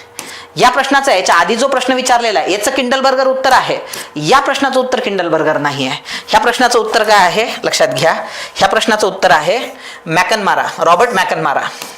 पण तरी पण तुम्ही ह्या रॉबर्ट मॅकनमारापर्यंत पोहोचू शकता. मी काय म्हटलं, ऑप्शनमधून उत्तरामध्ये काही समजत नसेल तर तुम्ही ऑप्शनमध्ये एकमेकाशी कम्पेअर करा. इथं पण रॉबर्ट आलेला आहे, इथं पण रॉबर्ट आलेला आहे, दोन्हीकडे रॉबर्ट आहे. आणि आपलं काय ठरलं होतं हे बघा, आपलं ठरलं होतं याच्यामध्ये ऑप्शनमध्ये कॉमन मिनिमम शोधायचा. मग कॉमन मिनिमम इथं दोघे जण रॉबर्ट आलेला आहे बरोबर, मॅकनमारा, फ्लोअर, किंडल बर्गर, ड्रेज. सो याचा अर्थ हे कॉमन नाही आहे, पण रॉबर्ट त्याच्यामध्ये कॉमन आहे. मग एक तर हा रॉबर्ट उत्तर असू शकतो किंवा हा रॉबर्ट, याही वेनी तुम्ही जाऊ शकता याच्यामध्ये. किंवा मग दोन्ही प्रश्नाचं उत्तर किंडल बर्गर मारून टाका तुम्ही, ते पण चालतंय म्हणजे. पण सोडवा, सोडून देऊ नका बिलकुल. लक्षामध्ये तिथं ज्याला हे जमलं त्याला जमलं. म्हणजे राष्ट्रीय हवामान विषयक कृती कार्यक्रमांमध्ये खालीलपैकी कोणत्या राष्ट्रीय अभियानाचा समावेश होत नव्हता. आता हवामान विषयक कृती कार्यक्रम आहे, सौर अभियान असणार कारण हवामानाशी संबंधित आहे, राष्ट्रीय शाश्वत वस्तीस्थान असणार, हवामानाशी संबंधित आहे, जल हवामानाशी संबंधित आहे. आरोग्याचा काय संबंध, हा हवामानामुळे आरोग्य चांगलं राहते, पण आरोग्याचा हवामानावर काय परिणाम होणार आहे, म्हणजे हवामान विषयक कृतीमध्ये सो याचा काही संबंधच नाही ना आरोग्याचा. राष्ट्रीय हवामान विषयक कृती कार्यक्रमामध्ये आरोग्य अभियानाचा काही संबंध आहे का. जल अभियान असू शकते, सौर अभियान असू शकते, राष्ट्रीय शाश्वत वस्तीस्थान अभियान असू शकते. सो आरोग्य अभियानाचा काही संबंध आहे का, नाही, म्हणून ते चुकीचं आहे. इथं बाल विकास सेवा कार्यक्रम दिलेला आहे, यांचं काय म्हणणं आहे, इंटिग्रेटेड चाइल्ड डेव्हलपमेंट प्रोग्राम. आता अनेक लोकांना हा पाठ असेल ज्यांनी राज्यसेवा मेन्स दिलेली आहे, असे पोरं असे प्रश्न खाऊन टाकतात डायरेक्ट. 1975ला भारत सरकारने इंटिग्रेटेड चाइल्ड डेव्हलपमेंट प्रोग्राम सुरू केला होता. सो याच्यामध्ये 6 कंपोनंट होते, ज्याच्यामध्ये स्तनदा माता आणि त्यांचे बालकं, याच्यामध्ये काय काय होतं की तुम्हाला लसीकरण करायचं आहे बालकांचं, जी गर्भवती आहे तिची काळजी घ्यायची आहे, जी स्तनदा माता आहे तिची काळजी घ्यायची आहे, 0 ते 6 वयोगटातील मुलांना शालेय पूर्व शिक्षण पण द्यायचं आहे, त्यांचं लसीकरण पण करायचं आहे, त्यांना पोषक आहार पण द्यायचा, असे 6 कंपोनंट होते त्याच्यामध्ये. आता लक्षात घ्या, तुम्हाला माहित, हे तर नॉलेज झालं, समजा हे तर नॉलेज झालं, पण समजा तुम्ही नाही सर इंटिग्रेटेड चाइल्ड डेव्हलपमेंट प्रोग्रामच आम्ही ऐकलेलं नाही आहे, पॅनिक होऊन जाऊ नका. एकात्मिक बाल विकास कार्यक्रम म्हणजे बालकांचा एकात्मिक विकास करायचा आहे तुम्हाला, तर त्यांना पोषणपूरक आहार द्यावा लागणार आहे, त्यांच्या आरोग्याची तपासणी करावी लागणार आहे. कामगार प्रशिक्षणाचा काय संबंध आहे याच्यामध्ये? स्त्री पुरुष असमानतेचा काय संबंध आहे याच्यामध्ये? बिलकुल नाही. म्हणून तर उत्तर काय असायला पाहिजे? सरळ सरळ आहे त्याच्यामध्ये, लक्षामध्ये. आणि त्यांनी काय म्हटलेलं आहे, थोडंसं जर बारकाईनं वाचलं तर कोणता कार्यक्रम इन्व्हॉल्व आहे, इथं कार्यक्रम हा दिलेला आहे कार्यक्रम, लक्षात. म्हणजे तर 100% असायला पाहिजे त्याच्यात, म्हणजे हे तर असायलाच पाहिजे. बाकी समजा ते कार्यक्रमावरून जजमेंट नाही येत, बरोबर, पण हे प्रोग्राम्स म्हटलेलं आहे त्यांनी, तर इथे एक प्रोग्राम शब्द आलेला आहे तुमचा, म्हणजे इथं नाही लागू होत ते, इथं कार्यक्रम एकालाच लागू होते, पण भविष्यात असे क्वेश्चन येतात की हे मॅच होणारे बरोबर 2 असतात आणि तेच उत्तर असतात. पुढे जाऊया आपण. मी बरोबर असे प्रश्न आणले जे परीक्षेमध्ये तुमचेच चुकू शकतात. बघा, हा प्रश्न आहे, लिंगाधारित मानव विकास निर्देशांक हा आरोग्य, शिक्षण, सबलीकरण, श्रम बाजार यांचा संयुक्त निर्देशांक आहे. वरील 4 घटकांचा विचार केल्यास स्त्री पुरुषातील असमानतेमुळे मानव विकासावर प्रतिकूल परिणाम होतो. आता बघा, हा प्रश्न सर्वात विवादात्मक होता, त्याचं उत्तर मी सांगितलं होतं बरं का पेपर झाल्यानंतर, पण अनेकांनी खाली आक्षेप घेतले होते. डायरेक्ट काही म्हणे बाबा ह्या शिक्षकाला काही माहिती आहे की नाही, ह्याला काय समजतंय, काही उत्तर सांगत राहतो. अरे भाई, थोडा विश्वास ठेवत चला. तो प्रश्न म्हणजे तुम्ही ते एक्सप्लेनेशन पण ऑनलाईन आहे, त्याच्या खालचे कमेंट्स वाचा. म्हणजे पोरांचे पोरगा आहे, पेपर झाल्यानंतर चिडलेले असतात, मान्य आहे तुम्ही चिडलेले आहे. अरे पण थोडं तर तुम्ही विचार करायला पाहिजे ना, की काहीतरी बेस आहे म्हणून सागर सर सांगतायत, विनाकारण थोडी सांगतायत. तर आता मी तुम्हाला गंमत सांगतो पा, पोरांचं काही चुकलं नाही, पोरं त्यांच्या ठिकाणी एकदम बरोबर आहे, पण आयोगाने जे मी सांगितलेलं उत्तर आहे तेच दिलेलं आहे. का दिलेलं आहे ते पण ऐकून घ्या. बघा, आता लिंगाधारित मानव विकास निर्देशांक, जेंडर डेव्हलपमेंट इंडेक्स. आता आपल्याकडे 2 इंडेक्स आहे. एक इंडेक्स आहे ज्याला जेंडर डेव्हलपमेंट इंडेक्स म्हणतात. आता हा डेव्हलपमेंट इंडेक्स आहे म्हणून ह्युमन डेव्हलपमेंट इंडेक्समध्ये पब्लिश होतो. ह्युमन डेव्हलपमेंटमध्ये जेही इंडेक्स पब्लिश होतात, जसं ह्युमन पॉवर्टी इंडेक्स घ्या, जेंडर डेव्हलपमेंट इंडेक्स घ्या, याच्यात 3च गोष्टी चेक केल्या जातात: आरोग्य, शिक्षण आणि राहणीमान, ज्ञानापर्यंत पोहोच, सरासरी आयुर्मान आणि राहणीमान. ह्या 3च गोष्टी चेक केल्या जातात. जेंडर डेव्हलपमेंटमध्ये पण त्या फक्त पुरुषासाठी वेगळ्या, स्त्रियांसाठी वेगळ्या. आणि जो दुसरा इंडेक्स आहे gender inequality index, gender development index वेगळा, जेंडर इनइक्वॅलिटी वेगळा. त्या जेंडर इनइक्वॅलिटीमध्ये हे सगळे आहे, श्रम बाजारामध्ये सहभाग, सबलीकरण, हे जे कंपोनंट आहे हे कशात आहे? त्या जेंडर इनइक्वॅलिटी इंडेक्समध्ये आहे. त्याच्यामुळे पोरांना हे वाटणं की लिंगाधारित मानव विकास निर्देशांक हा आरोग्य, शिक्षण, सबलीकरण, श्रम बाजार, सर हे तर जेंडर इनइक्वॅलिटी इंडेक्सशी संबंधित आहे. आपल्याला हे जे विधान दिलेलं आहे हे जेंडर डेव्हलपमेंट, म्हणजे हे विधान चुकीचं आहे. हे वाटणं नैसर्गिक आहे, काही चुकीचं नाही पोरांचं. पण पोरांनो नीट लक्षात घ्या, पेपर सेटरची सायकोलॉजी लक्षात घ्या. आता लक्षात घ्या, हे दुसरं स्टेटमेंट आहे. वरील 4 घटकांचा, हे 1, 2, 3, 4, वरील 4 घटकांचा विचार केल्यास स्त्री पुरुषातील असमानतेमुळे मानव विकासावर प्रतिकूल परिणाम होतो. आता मला सांगा, वरील 4 घटकाचा विचार केला, आरोग्य, शिक्षण, सबलीकरण, श्रम बाजार, 4 घटकांचा विचार केला, स्त्री पुरुषातील असमानतेमुळे मानव विकासावर प्रतिकूल परिणाम होतो. हे 100% बरोबर आहे. ह्या 4 घटकांमध्ये स्त्री पुरुषात असमानता आहे. स्त्रियांचं आरोग्य खराब आहे, पुरुषांचं चांगलं आहे. स्त्रियांचं शिक्षण खराब आहे, पुरुषांचं चांगलं आहे. पुरुषांचं सबलीकरण झालं, स्त्रियांचं झालं नाही. श्रम बाजारात पुरुषच आहे सगळे, स्त्रिया नाही आहे. सो असमानता आहे, त्याच्यामुळे मानव विकासावर प्रतिकूल परिणाम होतो. त्यामुळे हे विधान 100% बरोबर आहे. अहो पण हे बरोबर आहे, तर हे विधानच मुळात पहिल्या विधानावर अवलंबून आहे. जेव्हा दुसरं विधान पहिलं विधान दुसऱ्यावर अवलंबून असते, तेव्हा दोन्ही विधानं बरोबर असण्याच्या शक्यता जास्त असतात. जर हे विधान बरोबर आहे, आपलं 100% बरोबर आहे हे विधान, तर मग हे बरोबरच असायला पाहिजे, हे चुकणार नाही तुमचं, कारण हे विधानच मुळात त्याच्यात अवलंबून आहे, ह्या विधानावर अवलंबून आहे. त्याच्यामुळे हे पण विधान बरोबर आहे. आणि आयोगाने याचं उत्तर 2ही बरोबर दिलेलं आहे. लक्षात, तुम्ही जर इथं म्हटलं नॉलेजने जातो तर नॉलेजने चुकण्याच्या शक्यता जास्त आहे इथं.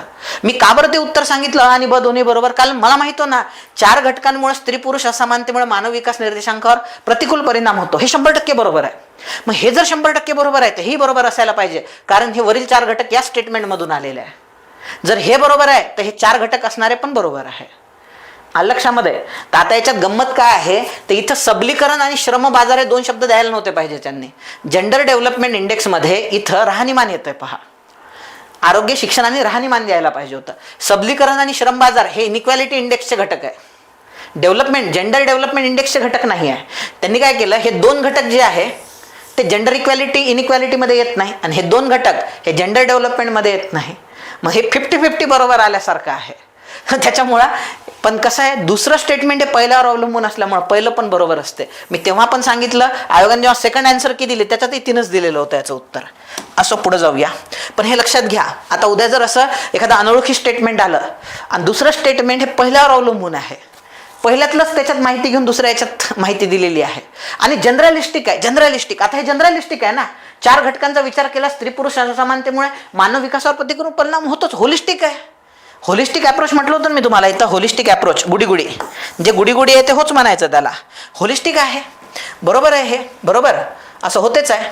मग त्याच्यामुळं काय, हे बरोबर आहे विधान, हे बरोबर आहे, तर मग हे पण बरोबर आहे. पुढे जाऊया आपण. म्हणजे आपण जे चाललेलो आहे, म्हणजे इव्हन आपण पुस्तकांना पण चॅलेंज करू शकतो या मेथडने. पुढे जाऊया.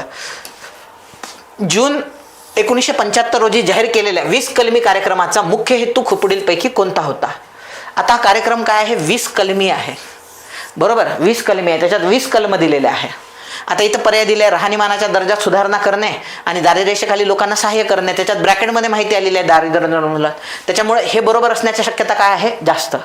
पण जर तुम्ही दारिद्र्य निर्मूलन करताय तर मग त्याच्यात ओघाओघामध्ये 20 कलमांमध्ये राहणीमानात सुधारणा ऑटोमॅटिक होते, राहणीमानाच्या दर्जात सुधारणा. त्यामुळे याचं दोन्ही बरोबर असण्याची शक्यता जास्त आहे. आणि जर तुम्ही असं केलं किंवा नाही सर मुख्य हेतू विचारलेला आहे, मला एकच मारायचं आहे, तर तुम्ही एक जरी मारलं आणि चुकले तर त्याचं टेन्शन घ्यायचं नाही. एक चुकला तर उरले 4 बरोबर येणार आहेत तुमचे, ह्या एका शब्दामुळं, फक्त मुख्य हेतू शब्दामुळं. लक्षात. पण इथं काय आहे की 26 जून which of the following was the main objective of 20 point program. तसं एकच द्यायला पाहिजे होतं त्यांनी, फक्त ब. पण आयोगानेच उत्तर अ आणि ब दोन्ही दिलेलं आहे. पण शहीद झाला एखादा प्रश्न तर लोड घेऊ नका तुम्ही त्याचं, किंवा टेन्शन घेऊ नका. हे बघा, हे दोन्ही प्रश्न एवढ्या अवघड होते विज्ञानाचे. आता विज्ञानाचे प्रश्न सुरू झालेले आहे, हे एवढ्या अवघड होते, त्याचं टेन्शन घ्यायचं नाही, लेफ्ट करून टाकायचे, सोडून द्यायचे. लय टेन्शन घेत बसायचं नाही त्याचं, कारण हे सोडवल्याने पण सुटत नाही दोन्ही प्रश्न. हे विस्टोन ब्रिज इलेक्ट्रिक नेटवर्क आहे, बऱ्यापैकी टफ. अशा फारच रेअर पोरं जे एकदम 11वी-12वीला टॉपर होते, JEE नीटमध्ये किंवा MSCET आमच्या वेळेस होती तेव्हा, त्याच्यामध्ये टॉपर होते. त्याच्यातली काही लोकांनाच जमले तर जमले हे प्रश्न, लय अवघड होते हे प्रश्न. त्याच्यामुळे हे नाही जरी सोडवले तुम्ही आणि लेफ्ट केले तरी हरकत नाही. म्हणजे पुढे जाऊया. खालीलपैकी कोणत्या निरीक्षणाद्वारे विश्व हे स्थिर नसून ते विस्तारित आहे याबद्दलची पुष्टी मिळते? म्हणजे आपलं जे युनिव्हर्स आहे ते एक्सपांड होते आहे, बरोबर. सो अशी थेरी मांडलेली आहे, त्याला एक्सपान्शन ऑफ युनिव्हर्स थेरी असं म्हटलं जाते, बिग बँग थेरी पण म्हटलं जाते त्याला. आता याच्यामध्ये 4 ऑप्शन दिलेले आहे की बाबा विश्व हे वाढत चाललेलं आहे. नंबर 1, दूरवरच्या आकाशगंगामधून येणाऱ्या प्रकाशात आढळणारे लाल रंगाकडील विस्थापन, दूरवरच्या आकाशगंगांमधून येणाऱ्या प्रकाशात आढळणारे निळ्या रंगाकडील विस्थापन, कृष्णविवराच्या जवळून जाताना होणारे प्रकाशाचे वक्रीभवन आणि प्रकाशाच्या वेगाची स्थिरता. आता लक्षात घ्या, प्रकाशाच्या वेगाची स्थिरता हे तर बिलकुल येणार नाही आहे. कॉन्स्टन्सी ऑफ व्हेलॉसिटी, आता आपण काय म्हणतो, युनिव्हर्स हे एक्सपांड होत चाललेलं आहे, ते स्टॅटिक नाही आहे. मग मला सांगा, व्हेलॉसिटी ऑफ लाईट जर कॉन्स्टंट असेल, कॉन्स्टन्सी म्हटलेलं आहे, सो कॉन्स्टंट गोष्ट ही एक्सपांडिंगला कसं काय एक्सप्लेन करू शकते? सो त्यामुळे हे बिलकुल नसायला पाहिजे. ठीक आहे, समजा एक ऑप्शन एलिमिनेट केला आपण. पण लक्षात घ्या, मी काय म्हटलं होतं तुम्हाला, हे जे आहे हे हा शब्द लय महत्वाचा आहे.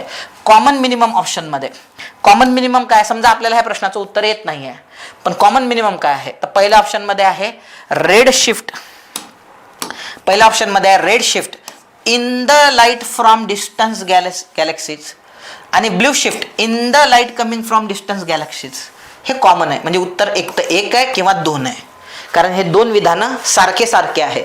कॉमन मिनिमम आहे, दूरवरच्या आकाशगंगातून येणारे हे एवढा जो पोर्शन आहे कॉमन आहे दोन्हीमध्ये. म्हणजे एक तर हे असू शकते किंवा हे असू शकते. आता जर युनिव्हर्स एक्सपांड होते आहे तर एखादा रंग हा प्रकाशाचा लाल किंवा निळा कशावर डिपेंड आहे? वेव्हलेंथवर. ज्या प्रकाशाची वेव्हलेंथ जास्त असते ते रेड असतात आणि ज्याची वेव्हलेंथ कमी आहे ते ब्ल्यू असतात. ब्ल्यू म्हणा किंवा हे इकडं तुमचा ब्ल्यू कलर आहे, पर्पल कलर आहे, हे कमी वेव्हलेंथ असणारे आहे. जास्त वेव्हलेंथ असणारा रेड कलर आहे. जर एक्सपांड होते आहे तर प्रकाश ताणला जातोय, म्हणजे वेव्हलेंथ वाढते आहे, म्हणजे रेड कलरकडे त्याचा शिफ्ट व्हायला पाहिजे. सो त्याच्यामुळे पहिल्या नंबरचं विधान बरोबर आहे. हे असं. पुढे जाऊया आपण. रिकामी जागा या प्रक्रियेत न्यूट्रिनो कण उत्सर्जित होतात.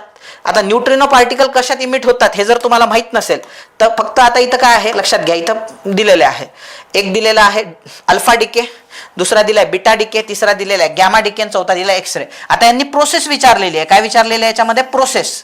एक्सरे थोडी प्रोसेस आहे, एक्सरे तर किरण आहे, ती प्रोसेस थोडी आहे. प्रोसेस तीनच आहे, अल्फा, बीटा आणि गॅमा डिके. अल्फा डिके ही एक प्रोसेस आहे, अल्फा किरणांचा क्षय, बीटा किरणांचा क्षय आणि गॅमा किरणांचा क्षय. क्षय ही प्रक्रिया आहे, त्यांनी प्रक्रिया विचारलेली आहे. एक्सरे थोडी प्रक्रिया आहे, तो ऑप्शन कटला. अल्फा बीटा गॅमा पैकी एक मारू शकता तुम्ही. सो बी उत्तर आहे त्याचं, बीटा डिके. पुढे जाऊया आपण. स्पायरोगायरा, काय म्हणणं आहे त्यांचं? स्पायरोगायरा या शैवाला संबंधात खालीलपैकी कोणते विधान अचूक आहे? सामान्य त्याला तलावातील घाण म्हणतात. बघा इथं सामान्यता शब्द आलेला आहे, इथं इट इज कॉमनली हा शब्द आलेला आहे. कॉमनली मी म्हटलं तुम्हाला, जे जनरलिस्टिक स्टेटमेंट असतात, जे एक्स्ट्रीम असतात त्याला असंच म्हणतात, हे चुकीचं आहे. त्याला सामान्यतः जनरलिस्टिक स्टेटमेंट आहे, बरोबर असण्याची शक्यता जास्त आहे. आणि खरंच त्याला पॉन्ड वीड म्हटलं जाते, म्हणजे किंवा तलावातली घाण म्हटलं जाते. पॉन्ड वीड किंवा पॉन्ड स्कम म्हटलं जाते त्याला, बरोबर, कारण ते तलावात येते. आता बघा ऑप्शन कम्पेअर जर केलं तुम्ही, आता बघा इथं काय म्हणणं आहे? त्याला तलावातील घाण म्हणतात आणि ते सागरी पाण्यात वाढते. आता इथं तलावात म्हणण्यात आलेलं आहे, इथं सागरी पाण्यात म्हणण्यात आलेलं आहे. एक तर हे बरोबर असेल किंवा हे बरोबर असेल. जर तुम्ही ह्याला बरोबर म्हणताय, सामान्यता शब्द असल्यामुळे, तर ह्याला बरोबर म्हणता येत नाही. त्याच्या पेशीमध्ये सर्पिलाकार हरित लवके असतात, म्हणजे it cell consist of spiral shape chloroplast. आता त्याचं नावच स्पायरोगायरा आहे. स्पायरो स्पायरो स्पायरो स्पायरो स्पायरो, सारखे सारखे शब्द. मग आता त्या स्पायरल शेप क्लोरोप्लास्ट असल्यामुळेच त्याला स्पायरोगायरा म्हणतात. सो त्याच्यामुळे ही बरोबर असण्याची शक्यता जास्त आहे. ते झिग्ने माटिसी कुटुंबातील असतात, ह्याला क्वेश्चन मार्क देऊ आपण. सो अ आणि क बरोबर आहे त्याच्यामध्ये. इथं अ आणि क आहे, इथं आणि क, इथं आणि क, इथं आणि क आहे. इथं तर दोन्ही ऑप्शनमध्ये अ आणि क नाही आहे. आपल्याला अ आणि क बरोबर पाहिजे त्याच्यामध्ये. मग एक तर अब क बरोबर आहे किंवा अकड बरोबर आहे. ब तर चुकीचं आहे आपण असं म्हटलेलं आहे, म्हणजे उत्तर काय असलं पाहिजे? अकड. म्हणजे हे बरोबर आहे. हे असं उत्तरापर्यंत पोहोचावं लागतं तुम्हाला. लक्षात, जरी माहिती नसेल गॅरंटेड तरी पण ऑप्शन, कारण विज्ञान सर्वात अवघड होतं. तुम्ही जर म्हटलं मी लेफ्ट करतो क्वेश्चन, तर तुमचे 12 क्वेश्चन लेफ्ट करण्यात गेले असते, तुम्ही डिस्ट्रॉय झाले असते. पण ह्या पद्धतीनं तुमचे मॅक्झिमम. आता त्यांनी स्क्लेराइडच्या श्रेणी विचारल्या. आता स्क्लेराइड काय तुम्हाला माहीतच नाही आहे समजा, काळजी करायची गरज नाही. बघा प्रश्नांमध्ये जो शब्द आहे तोच उत्तरात पाहिजे. हे बघा स्क्लेराइड स्क्लेराइड स्क्लेराइड, इथं ट्रकियाइड दिलेला आहे, इथं स्क्लेराइड नाही आहे. परत इथं स्क्लेराइड परत आलाय शब्द, म्हणजे अ ब ड 3 ऑप्शन मध्ये स्क्लेराइड आला, म्हणून अबड असण्याचे चान्सेस जास्त. खतम उत्तर. स्क्लेराइड विचारलं, इथं पण स्क्लेराइड आहे, इथं पण स्क्लेराइड आहे, इथं हे ट्रकियाइड्स आहे, स्क्लेराइड नाहीच आहे ह्याच्यामध्ये, त्यामुळे इथं अबड असण्याची शक्यता जास्त. तेच तुमचं उत्तर आहे. बघा शब्द प्रश्नात जी माहिती दिलेली आहे तीच उत्तरात जर दिसत असेल तर ते बरोबर असण्याची शक्यता जास्त. कोणत्या झाडाच्या फुले पाने बिया वापरून मारिजुआना हा अंमली पदार्थ तयार करता येतो? काय म्हटलेलं आहे त्यांनी? समजा ह्या प्रश्नाचं उत्तर तुम्हाला माहित नाही, अनेकांना माहित असेल, ज्यांना माहित नाही त्यांच्यासाठी. फ्लॉवर पण वापरतात, लिव्स पण वापरतात, सीड्स पण वापरतात. Which of the plant are used for preparing the narcotics? Marijuana. Marijuana हे काय आहे? नार्कोटिक्स आहे, म्हणजे अंमली पदार्थ आहे हा मारिजुआना. 4 ऑप्शन दिलेला आहे: कॅनबिस सटिवा, ओपियम पॉपी, निकोटिना टॅबॅकम आणि मेंथा स्पिकॅटा. आता बघा याच्यातले काही शब्द आपल्या ओळखीचे आहे. जसा मेंथा हा शब्द ओळखीचा आहे. मेंथा म्हणजे मेंथॉल. मेंथॉल म्हणजे तुमचे ह्याचे पानं, आपल्या कशाचे? मेंथॉल म्हणजे आपल्याला मेंथॉल माहित असेल, तुम्ही मेंथॉलची गोळी पण खाल्ली असेल लहानपणी, आणि मग तुम्हाला पाणी थंड थंड लागायला लागतंय पहा, किंवा त्याला आपण पुदिना म्हणतो पहा आपल्या इकडं, येत्या लक्षामध्ये मिंट म्हणतो आपण त्याला. सो मेंथा म्हणजे मिंट. लक्षात. आता मिंट नार्कोटिक्स आहे का? बिलकुल नाही.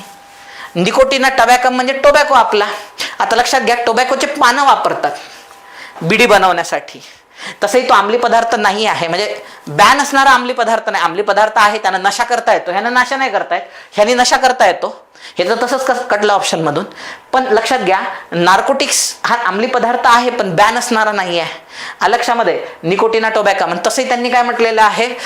फ्लावर्स, लिव्ज आणि seeds use up to prepare narcotics म्हणजे अंमली पदार्थ तयार करण्यासाठी लक्षात घ्या बीडीचे फक्त पानं वापरतात. बीडीचे ते पानं जे असतात तुमचे कशाचे, टोबॅकोचे किंवा पानांपासून बनवलेला ते खातात ना तंबाखू. सो कधी तुम्ही तंबाखाचं फुल वापरताना पाहिले का, बी वापरताना पाहिले का, नाही. सो इथं काय म्हटलेलं आहे, त्यांनी सीड्स पण वापरल्या गेलं पाहिजे, फ्लावर पण वापरल्या पाहिजे, हे पण गेलं त्याच्यामध्ये, येत नाही. आता एक तर राहिलं ओपियम पॉपी आणि कॅनॅबिस सॅटिवा. आता जर तुम्ही थोडासा विचार केला तर इथे एक शब्द येतो पा, बीज, आणि इथं पोपी हा शब्द येतो. पोपी म्हणजे बोंड होत असते आणि बीज म्हणजे बीन्स होत असतात. म्हणजे हे कॅनॅबिस मधला हा जो बीज आहे ना, सो त्याचा अर्थ सीड्स होतो, बिया होतो, बीज. आता कॅनॅबिस सटिवा आणि ओपियम पोपी हे काय आहे, कॅनॅबिस सटिवा म्हणजे गांजा असतो पहा, आणि लक्षात घ्या ओपियम पोपी म्हणजे तुमचं खसखसचं झाड. सो ज्याच्यापासून ओपियम मिळवलं जातं, खसखसचं जे बोंड असते ना त्याच्यावरून लाल कलरचा लॅटेक्स निघतो, आणि तो जो लॅटेक्स आहे, चिक म्हणतात त्याला, तो जर चिक तुम्ही जमा केला, लॅटेक्स जर तुम्ही तो जमा केला आणि त्याला जर पुढे प्युरिफाय केलं तर त्याच्यापासून मॉर्फिन सारखे ड्रग्स तुम्ही बनवू शकता, म्हणजे लॅबोरेटरीमध्ये जाऊन. आणि हे जे असतात कॅनॅबिस सटिवा हे गांजाचे पानं असतात. सो किंवा गांजा असतो, सो गांजाचं झाडाचं जे पानं आहे, सो त्यापासून गांजा, चरस, हिरोईन ह्या सगळ्या गोष्टी बनवता येतात. म्हणजे आणि याच्यापासून तुम्ही ते बनवू शकता, म्हणजे ते ॲज अ ड्रग्स म्हणून पण वापरतात किंवा भूल देण्यासाठी पण वापरतात. पण लक्षात घ्या ओपियम पोपीचं बोंड आहे ते, लक्षात, पोपी म्हणजे बोंड होते. कॅनॅबिस असं आहे गांजाचं झाड, लक्षात घ्या त्याच्या बिया पण कामात येतात. जे भांग बनवल्या जाते पहा, सो ती बियांपासूनच बनवल्या जाते. त्याचं फुल पण कामात येते, फुलामध्ये पण त्याच्या काय असतो, त्या ठिकाणी नशा असतो. म्हणजे इवन ते फुल जर घेऊन तुम्ही हातावर घासलं, लक्षामध्ये, फुल जर घेऊन हातावरती घासलं तुम्ही आणि त्या फुलाचा चिक जो असतो तो जर हाताला लागला तर हाताच्या टेम्परेचरमुळे जो चिकट पदार्थ तयार होतो, सो त्याला हिरोईन म्हटलं जाते. लक्षामध्ये, किंवा त्याला दुसरा पण एक शब्द वापरला जातो पहा, त्याला हिरोईन पण म्हणतात किंवा त्याला हे पण म्हणतात पहा, त्याला ब्राऊन शुगर, तुम्ही शब्द ऐकला असेल, त्याला ब्राऊन शुगर पण म्हणतात किंवा हिरोईन पण म्हणतात. सो हिरोईन पण तयार होऊ शकतं त्याच्यापासून. त्याच्यामुळं कॅनॅबिस सटिवा जे आहे, सो त्याच्या बिया, लिव्ज म्हणजे त्याचे पानं आणि फ्लॉवर्स सगळ्याच उपयोगात येते. ओपियम म्हणजे त्याचं बोंडापासून फक्त आणि फक्त त्याचं बोंड कामात येते, बाकी काही कामात येत नसते. कशाचं, ओपियम म्हणजे अफूचं. सो त्याच्यामुळे याचं जे उत्तर आहे मारिजुआना. आता तुम्ही जर अमेरिकेत गेले तिकडं लॅटिन भाषेमध्ये, सो आपल्या इकडं त्याला भांग किंवा गांजा म्हणतात. हे कॅनॅबिस सटिवा जे आहे ते अभ्यास असू द्या याचा तुम्हाला. कॅनॅबिस सटिवाला आपल्या इकडे गांजा किंवा भांग असं म्हटलं जाते. तेच जर तुम्ही तिकडे गेले लॅटिन भाषेमध्ये त्याला मारिजुआना म्हटलं जाते. आणि हे वेगवेगळ्या देशामध्ये बॅन आहेत. गांजा जो आहे वेगवेगळ्या देशात बॅन आहे, ज्याच्याकडे लायसन्स आहे त्यालाच गांजा उगवता येतो. आणि गांजा कशासाठी उगवला जातो तर मेडिसिनल यूज, त्याच्यामध्ये भूल देण्यासाठी मोस्ट ऑफ द याचा वापर केला जातो पहा, भूल देण्यासाठी. किंवा भांग सारख्या गोष्टी ज्या तेवढ्या प्रॉब्लेमॅटिक नाही आहे, त्याचा तुम्ही नशा करू शकता तंबाखासारखा, तर तुम्ही भांग त्या ठिकाणी अनेक लोक पित असतात पहा. सो भांग बनवण्यासाठी पण त्याचा वापर केला जातो पहा. पण त्याचा जर हाय कॉन्सन्ट्रेशनमध्ये वापर केला तर मग त्याच्यापासून हिरोईन आहे, कोकेन नाही, कोकेन हे कोक नावाचं झाड असतं त्याच्यापासून तयार करतात. हिरोईन आहे, त्याच्यानंतर चरस आहे, त्याच्यानंतर ज्याला ब्राऊन शुगर म्हणतात. सो याचा त्याच्यामध्ये बनवण्यासाठी. आणि ओपियम पोपीचा वापर हा मोस्ट ऑफ द तुमचे जे हे असतात पहा, मॉर्फिन जे भूल देण्यासाठी वापरतात आणि नशा करण्यासाठी. मोस्ट ऑफ द डॉक्टर मॉर्फिनचेच नशे करतात पहा. तुम्ही तो कबीर सिंग पाहिला असाल, कबीर सिंग त्याची जी प्रीती असते गर्लफ्रेंड ती सोडून जाते, तो असा औषध स्वतःला घेतो आणि 3 दिवस हे होतो, त्याचे डायपर पण त्याची आजी बदलवते. म्हणजे सो 3 दिवस तो झोपून राहतो तिकडं, मग ते लग्न झालं असं त्याला वाटते. सो तो कशाचं इंजेक्शन घेतो, मॉर्फिनचं इंजेक्शन. मॉर्फिन हा ओपियम पासून तयार झालेला असतो. पुढे जाऊया आपण. सो याचं उत्तर पर्याय क्रमांक 1 आहे. याचा अभ्यास असू द्या. आता यांनी काय म्हटलेलं आहे, मानवी जिनोम प्रकल्प 1990 मध्ये मुख्य उद्दिष्ट. आता बघा इथं मुख्य उद्दिष्ट हा शब्द आलेला आहे, उद्दिष्ट किंवा उद्दिष्ट असाही शब्द आलेला आहे. पण आपण काय लक्षात ठेवलं होतं, मुख्य उद्दिष्ट जनक नेहमी एक असतो. आता मगाशीचा आपला प्रश्न चुकला असता तो कोणता 20 कलमी कार्यक्रमाचा, पण त्या एका गोष्टीमुळे. आता मानवी जिनोम प्रकल्प 1990 कोण अभ्यास करणार आहे त्याचा, याच्यात 4 ऑप्शन आहे, ऑप्शनचा अभ्यास करूया. आता बघा, मानवातील 20,000 ते 25,000 जनुके ओळखणे, DNA मधील 5 बिलियन बेस पेअर्सचा क्रम निश्चित करणे, नव्याने प्राप्त जिनोमिक ज्ञानाचा संशोधन औषधशास्त्रात समावेश करणे, प्राण्यांचे क्लोनिंग विकसित करणे. 4 ऑप्शन दिलेले आहे. आता लक्षात घ्या, याच्यामध्ये तुम्ही जर जनरल विचार केला, होलिस्टिक विचार जर करतो म्हटलं ह्या प्रश्नामध्ये, तर हे नव्यानं प्राप्त जिनोमिक ज्ञानाचा वापर. लक्षात, आपल्याला जिनोम प्रकल्प आहे आणि इथं जिनोमिक ज्ञानाचा वापर म्हटलेला आहे, तर हे बरोबर असण्याची शक्यता जास्त आहे. क विधान बरोबर असण्याची शक्यता जास्त आहे. बरं, हा प्रकल्प कोणासाठी आहे, मानवासाठी आहे. म्हणजे प्राण्यांचे क्लोनिंग विकसित करणार का आपण, नाही. सो त्याच्यामुळे हे कटलं, ड वाले ऑप्शन सगळे कटले. आणि तसं यांनी मुख्य उद्दिष्ट म्हटलेलं आहे. मुख्य उद्दिष्ट म्हणजे एक तर अ बरोबर मारा किंवा ब बरोबर मारा. आता हा मानवी जिनोम प्रकल्प आहे, त्याच्यामुळे मानवातील 20,000 ते 25,000 जनुके ओळखणे हा त्याचा हेतू असू शकतो, कारण तो मानवाचा जिनोम प्रकल्प आहे. आणि राहिला प्रश्न ब चा, तर DNA मधील 5 बिलियन बेस पेअर्सचा क्रम निश्चित करणे. सो याच्यापेक्षा हे मोर ॲक्युरेट आहे. आणि मुख्य म्हटल्यानंतर एकच ओळखायचं आहे, म्हणून पर्याय क्रमांक 1 त्याचं उत्तर आहे. आता हा आहे प्रोकॅरियोटिक मधील अनुवांशिक कोड मधील एन फॉर्मेल मिथेओनिन यासाठी प्रारंभिक कोड कोणता. तुम्ही वाचून पाहिला, विचार केला काही जमते का, इंग्रजी वाचून पाहिलं, प्रोकॅरियोटिक असा हातपाय मारून पाहायचे पेपरमध्ये. Prokaryotic genetic code which is the initial code for N formyl methionine. N formyl methionine त्याच्यासाठी बघा TTG, CUG, GGC, AUG. ए म्हणजे तसं ऍक्च्युली ते काय असते, ॲडिनिन, युरॅसिल, ग्वानिन. GGC म्हणजे ग्वानिन सायटोसिन, सी म्हणजे सायटोसिन युरॅसिल ग्वानिन, TTC म्हणजे थायमिन ग्वानिन. पण हे असे कोड लक्षात ठेवणं, आणि ते पण कोणासाठी, एन फॉर्मेल मिथेनॉइनसाठी, ते थोडंसं क्रिटिकल आहे, ते. त्याच्यामुळे असा प्रश्न लेफ्ट करून टाकायचा नाही. समजा लॉजिक लावून पाहिलं, काही करून पाहिलं, कॉमन मिनिमम घेऊन पाहिलं, काहीच जमत नाही. सागर सर याच्यामध्ये कॉमन मिनिमम पण जमत नाही, तर मग असे प्रश्न लेफ्ट करून टाकायचे. असे प्रश्न सोडायचे नाही. आपल्याला त्याचा अभ्यासच असावा असं काही नाही. आपण काय ठरवलंय, प्रश्नामध्ये जे दिलेलं आहे ते उत्तरात आलं पाहिजे. इथं काय म्हटलेलं आहे, मुख्य उद्दिष्ट म्हटलेलं आहे. मुख्य उद्दिष्ट नेहमी एक असणार, म्हणजे फक्त अ मारायचं आहे किंवा फक्त ब मारायचं आहे. हे 2 ऑप्शन तसेच कटले. अ मध्ये मानवी आणि जिनोम हे इथले शब्द कॉमन आहे, इथे एकही शब्द कॉमन नाही आहे ह्याच्यातला. मग मानवी जिनोम प्रकल्प हा मानवातील 20 ते 25,000 जिनोम ओळखण्यासाठीच असेल ना. हे बघा ना, main objective of human genome project. इथं ह्युमन पण शब्द आहे आणि जीन्स पण आहे, बरोबर. सो त्याच्यामुळे ते बरोबर असण्याची शक्यता काय असणार, जास्त असणार. चला पुढे जाऊया आपण. उत्तरापर्यंत पोहोचता आलं पाहिजे. खालीलपैकी कोणत्या औषधांचे वर्गीकरण वेदनाशामक आणि ज्वरशामक असे केले जाते. आता बघा इथं काय म्हटलेलं आहे, खालीलपैकी कोणत्या औषधाचे वर्गीकरण एकवचनी दिलेलं आहे. Which of the following medicines नाही म्हटलेलं आहे त्यांनी, म्हणजे 2 ऑप्शन तर असेच गायब होतात तुमचे. म्हणजे उत्तर फक्त किंवा ड, म्हणजे एक तर व्हेरेनॉल असणार किंवा पॅरासिटामॉल. तर त्यांनी काय म्हटलेलं आहे, ज्वरशामक म्हणजे ताप येऊ नये म्हणून. ॲनाल्जेसिक पण आहे, वेदनाशामक पण आहे, म्हणजे तुमचं हे पण आहे, काय म्हणू शकतो आपण त्याला, ॲनाल्जेसिकच म्हणता येईल आपल्याला. आणि अँटीपायरेटिक म्हणजे ज्वरशामक, म्हणजे ताप येऊ नये म्हणून आपण पॅरासिटामॉलची गोळी घेत असतो. सो त्यामुळे याचं उत्तर काय, फक्त ड आहे. चला कळालं का. हे विज्ञानमधले काही प्रश्न होते पहा, एक 6-7 प्रश्न ज्याचे उत्तर बिलकुल येत नाहीत तुमचे, पण ह्या मेथडनी गेलं तर तुमचे उत्तर येऊ शकतात. सो अशा वेगवेगळ्या मेथड ज्या मी तुम्हाला लिहून दिलेल्या आहेत सगळ्या, त्या तुम्ही पेपरमध्ये वापरून. आता 2 विषय राहतात तुमचे, एक चालू घडामोडी, येतं लक्षात, त्यातली काही प्रश्न सुटतात, पण आता ते काही आपण कव्हर करू नये ह्याच्यामध्ये. आणि तुमचे पॉलिटी, तर पॉलिटीला हे कोणतेच निकष लागू होत नाही बरं का. पॉलिटीमध्ये एक्स्ट्रीम स्टेटमेंट जरी आलं, जसं सरन्यायाधीशांना फक्त राष्ट्रपती शपथ देतात, हो राष्ट्रपतीच देतात. राष्ट्रपतीला सरन्यायाधीश शपथ देतात, हो सरन्यायाधीशच देतात, उपराष्ट्रपती देत नाही. तिथं जर असे ओनली शब्द आले एक्स्ट्रीम आहे म्हणून तुम्ही चुकीचं मारणार का, नाही. पॉलिटीला हा कुठलाच निकष लागू होत नाही. पॉलिटीत एकच आहे, बाप दाखव नाही तर श्राद्ध कर. हे असं आहे, माहित आहे का तुला, तर बरोबर आहे, नाही तर चुकीचं आहे. त्याच्यात तुम्ही असं शब्दांचे खेळ नाही करू शकत.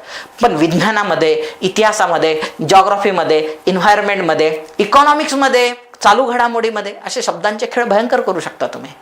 लक्षामध्ये. आता तो एक विषय सुटला आपला कोणता, चालू घडामोडी, तर तुम्ही स्वतः त्याच्यावर काम करून पहा की समजा मला त्या वर्षाच्या चालू घडामोडी माहित नाही, 15 पैकी येतात का आपले, 2-3 जास्त नाही, 3-4 आपल्याला जमतात का, एकदा ट्राय मारून बघा घरी. सो एवढे सगळे मी त्यामध्ये कव्हर करून दिलेले आहे.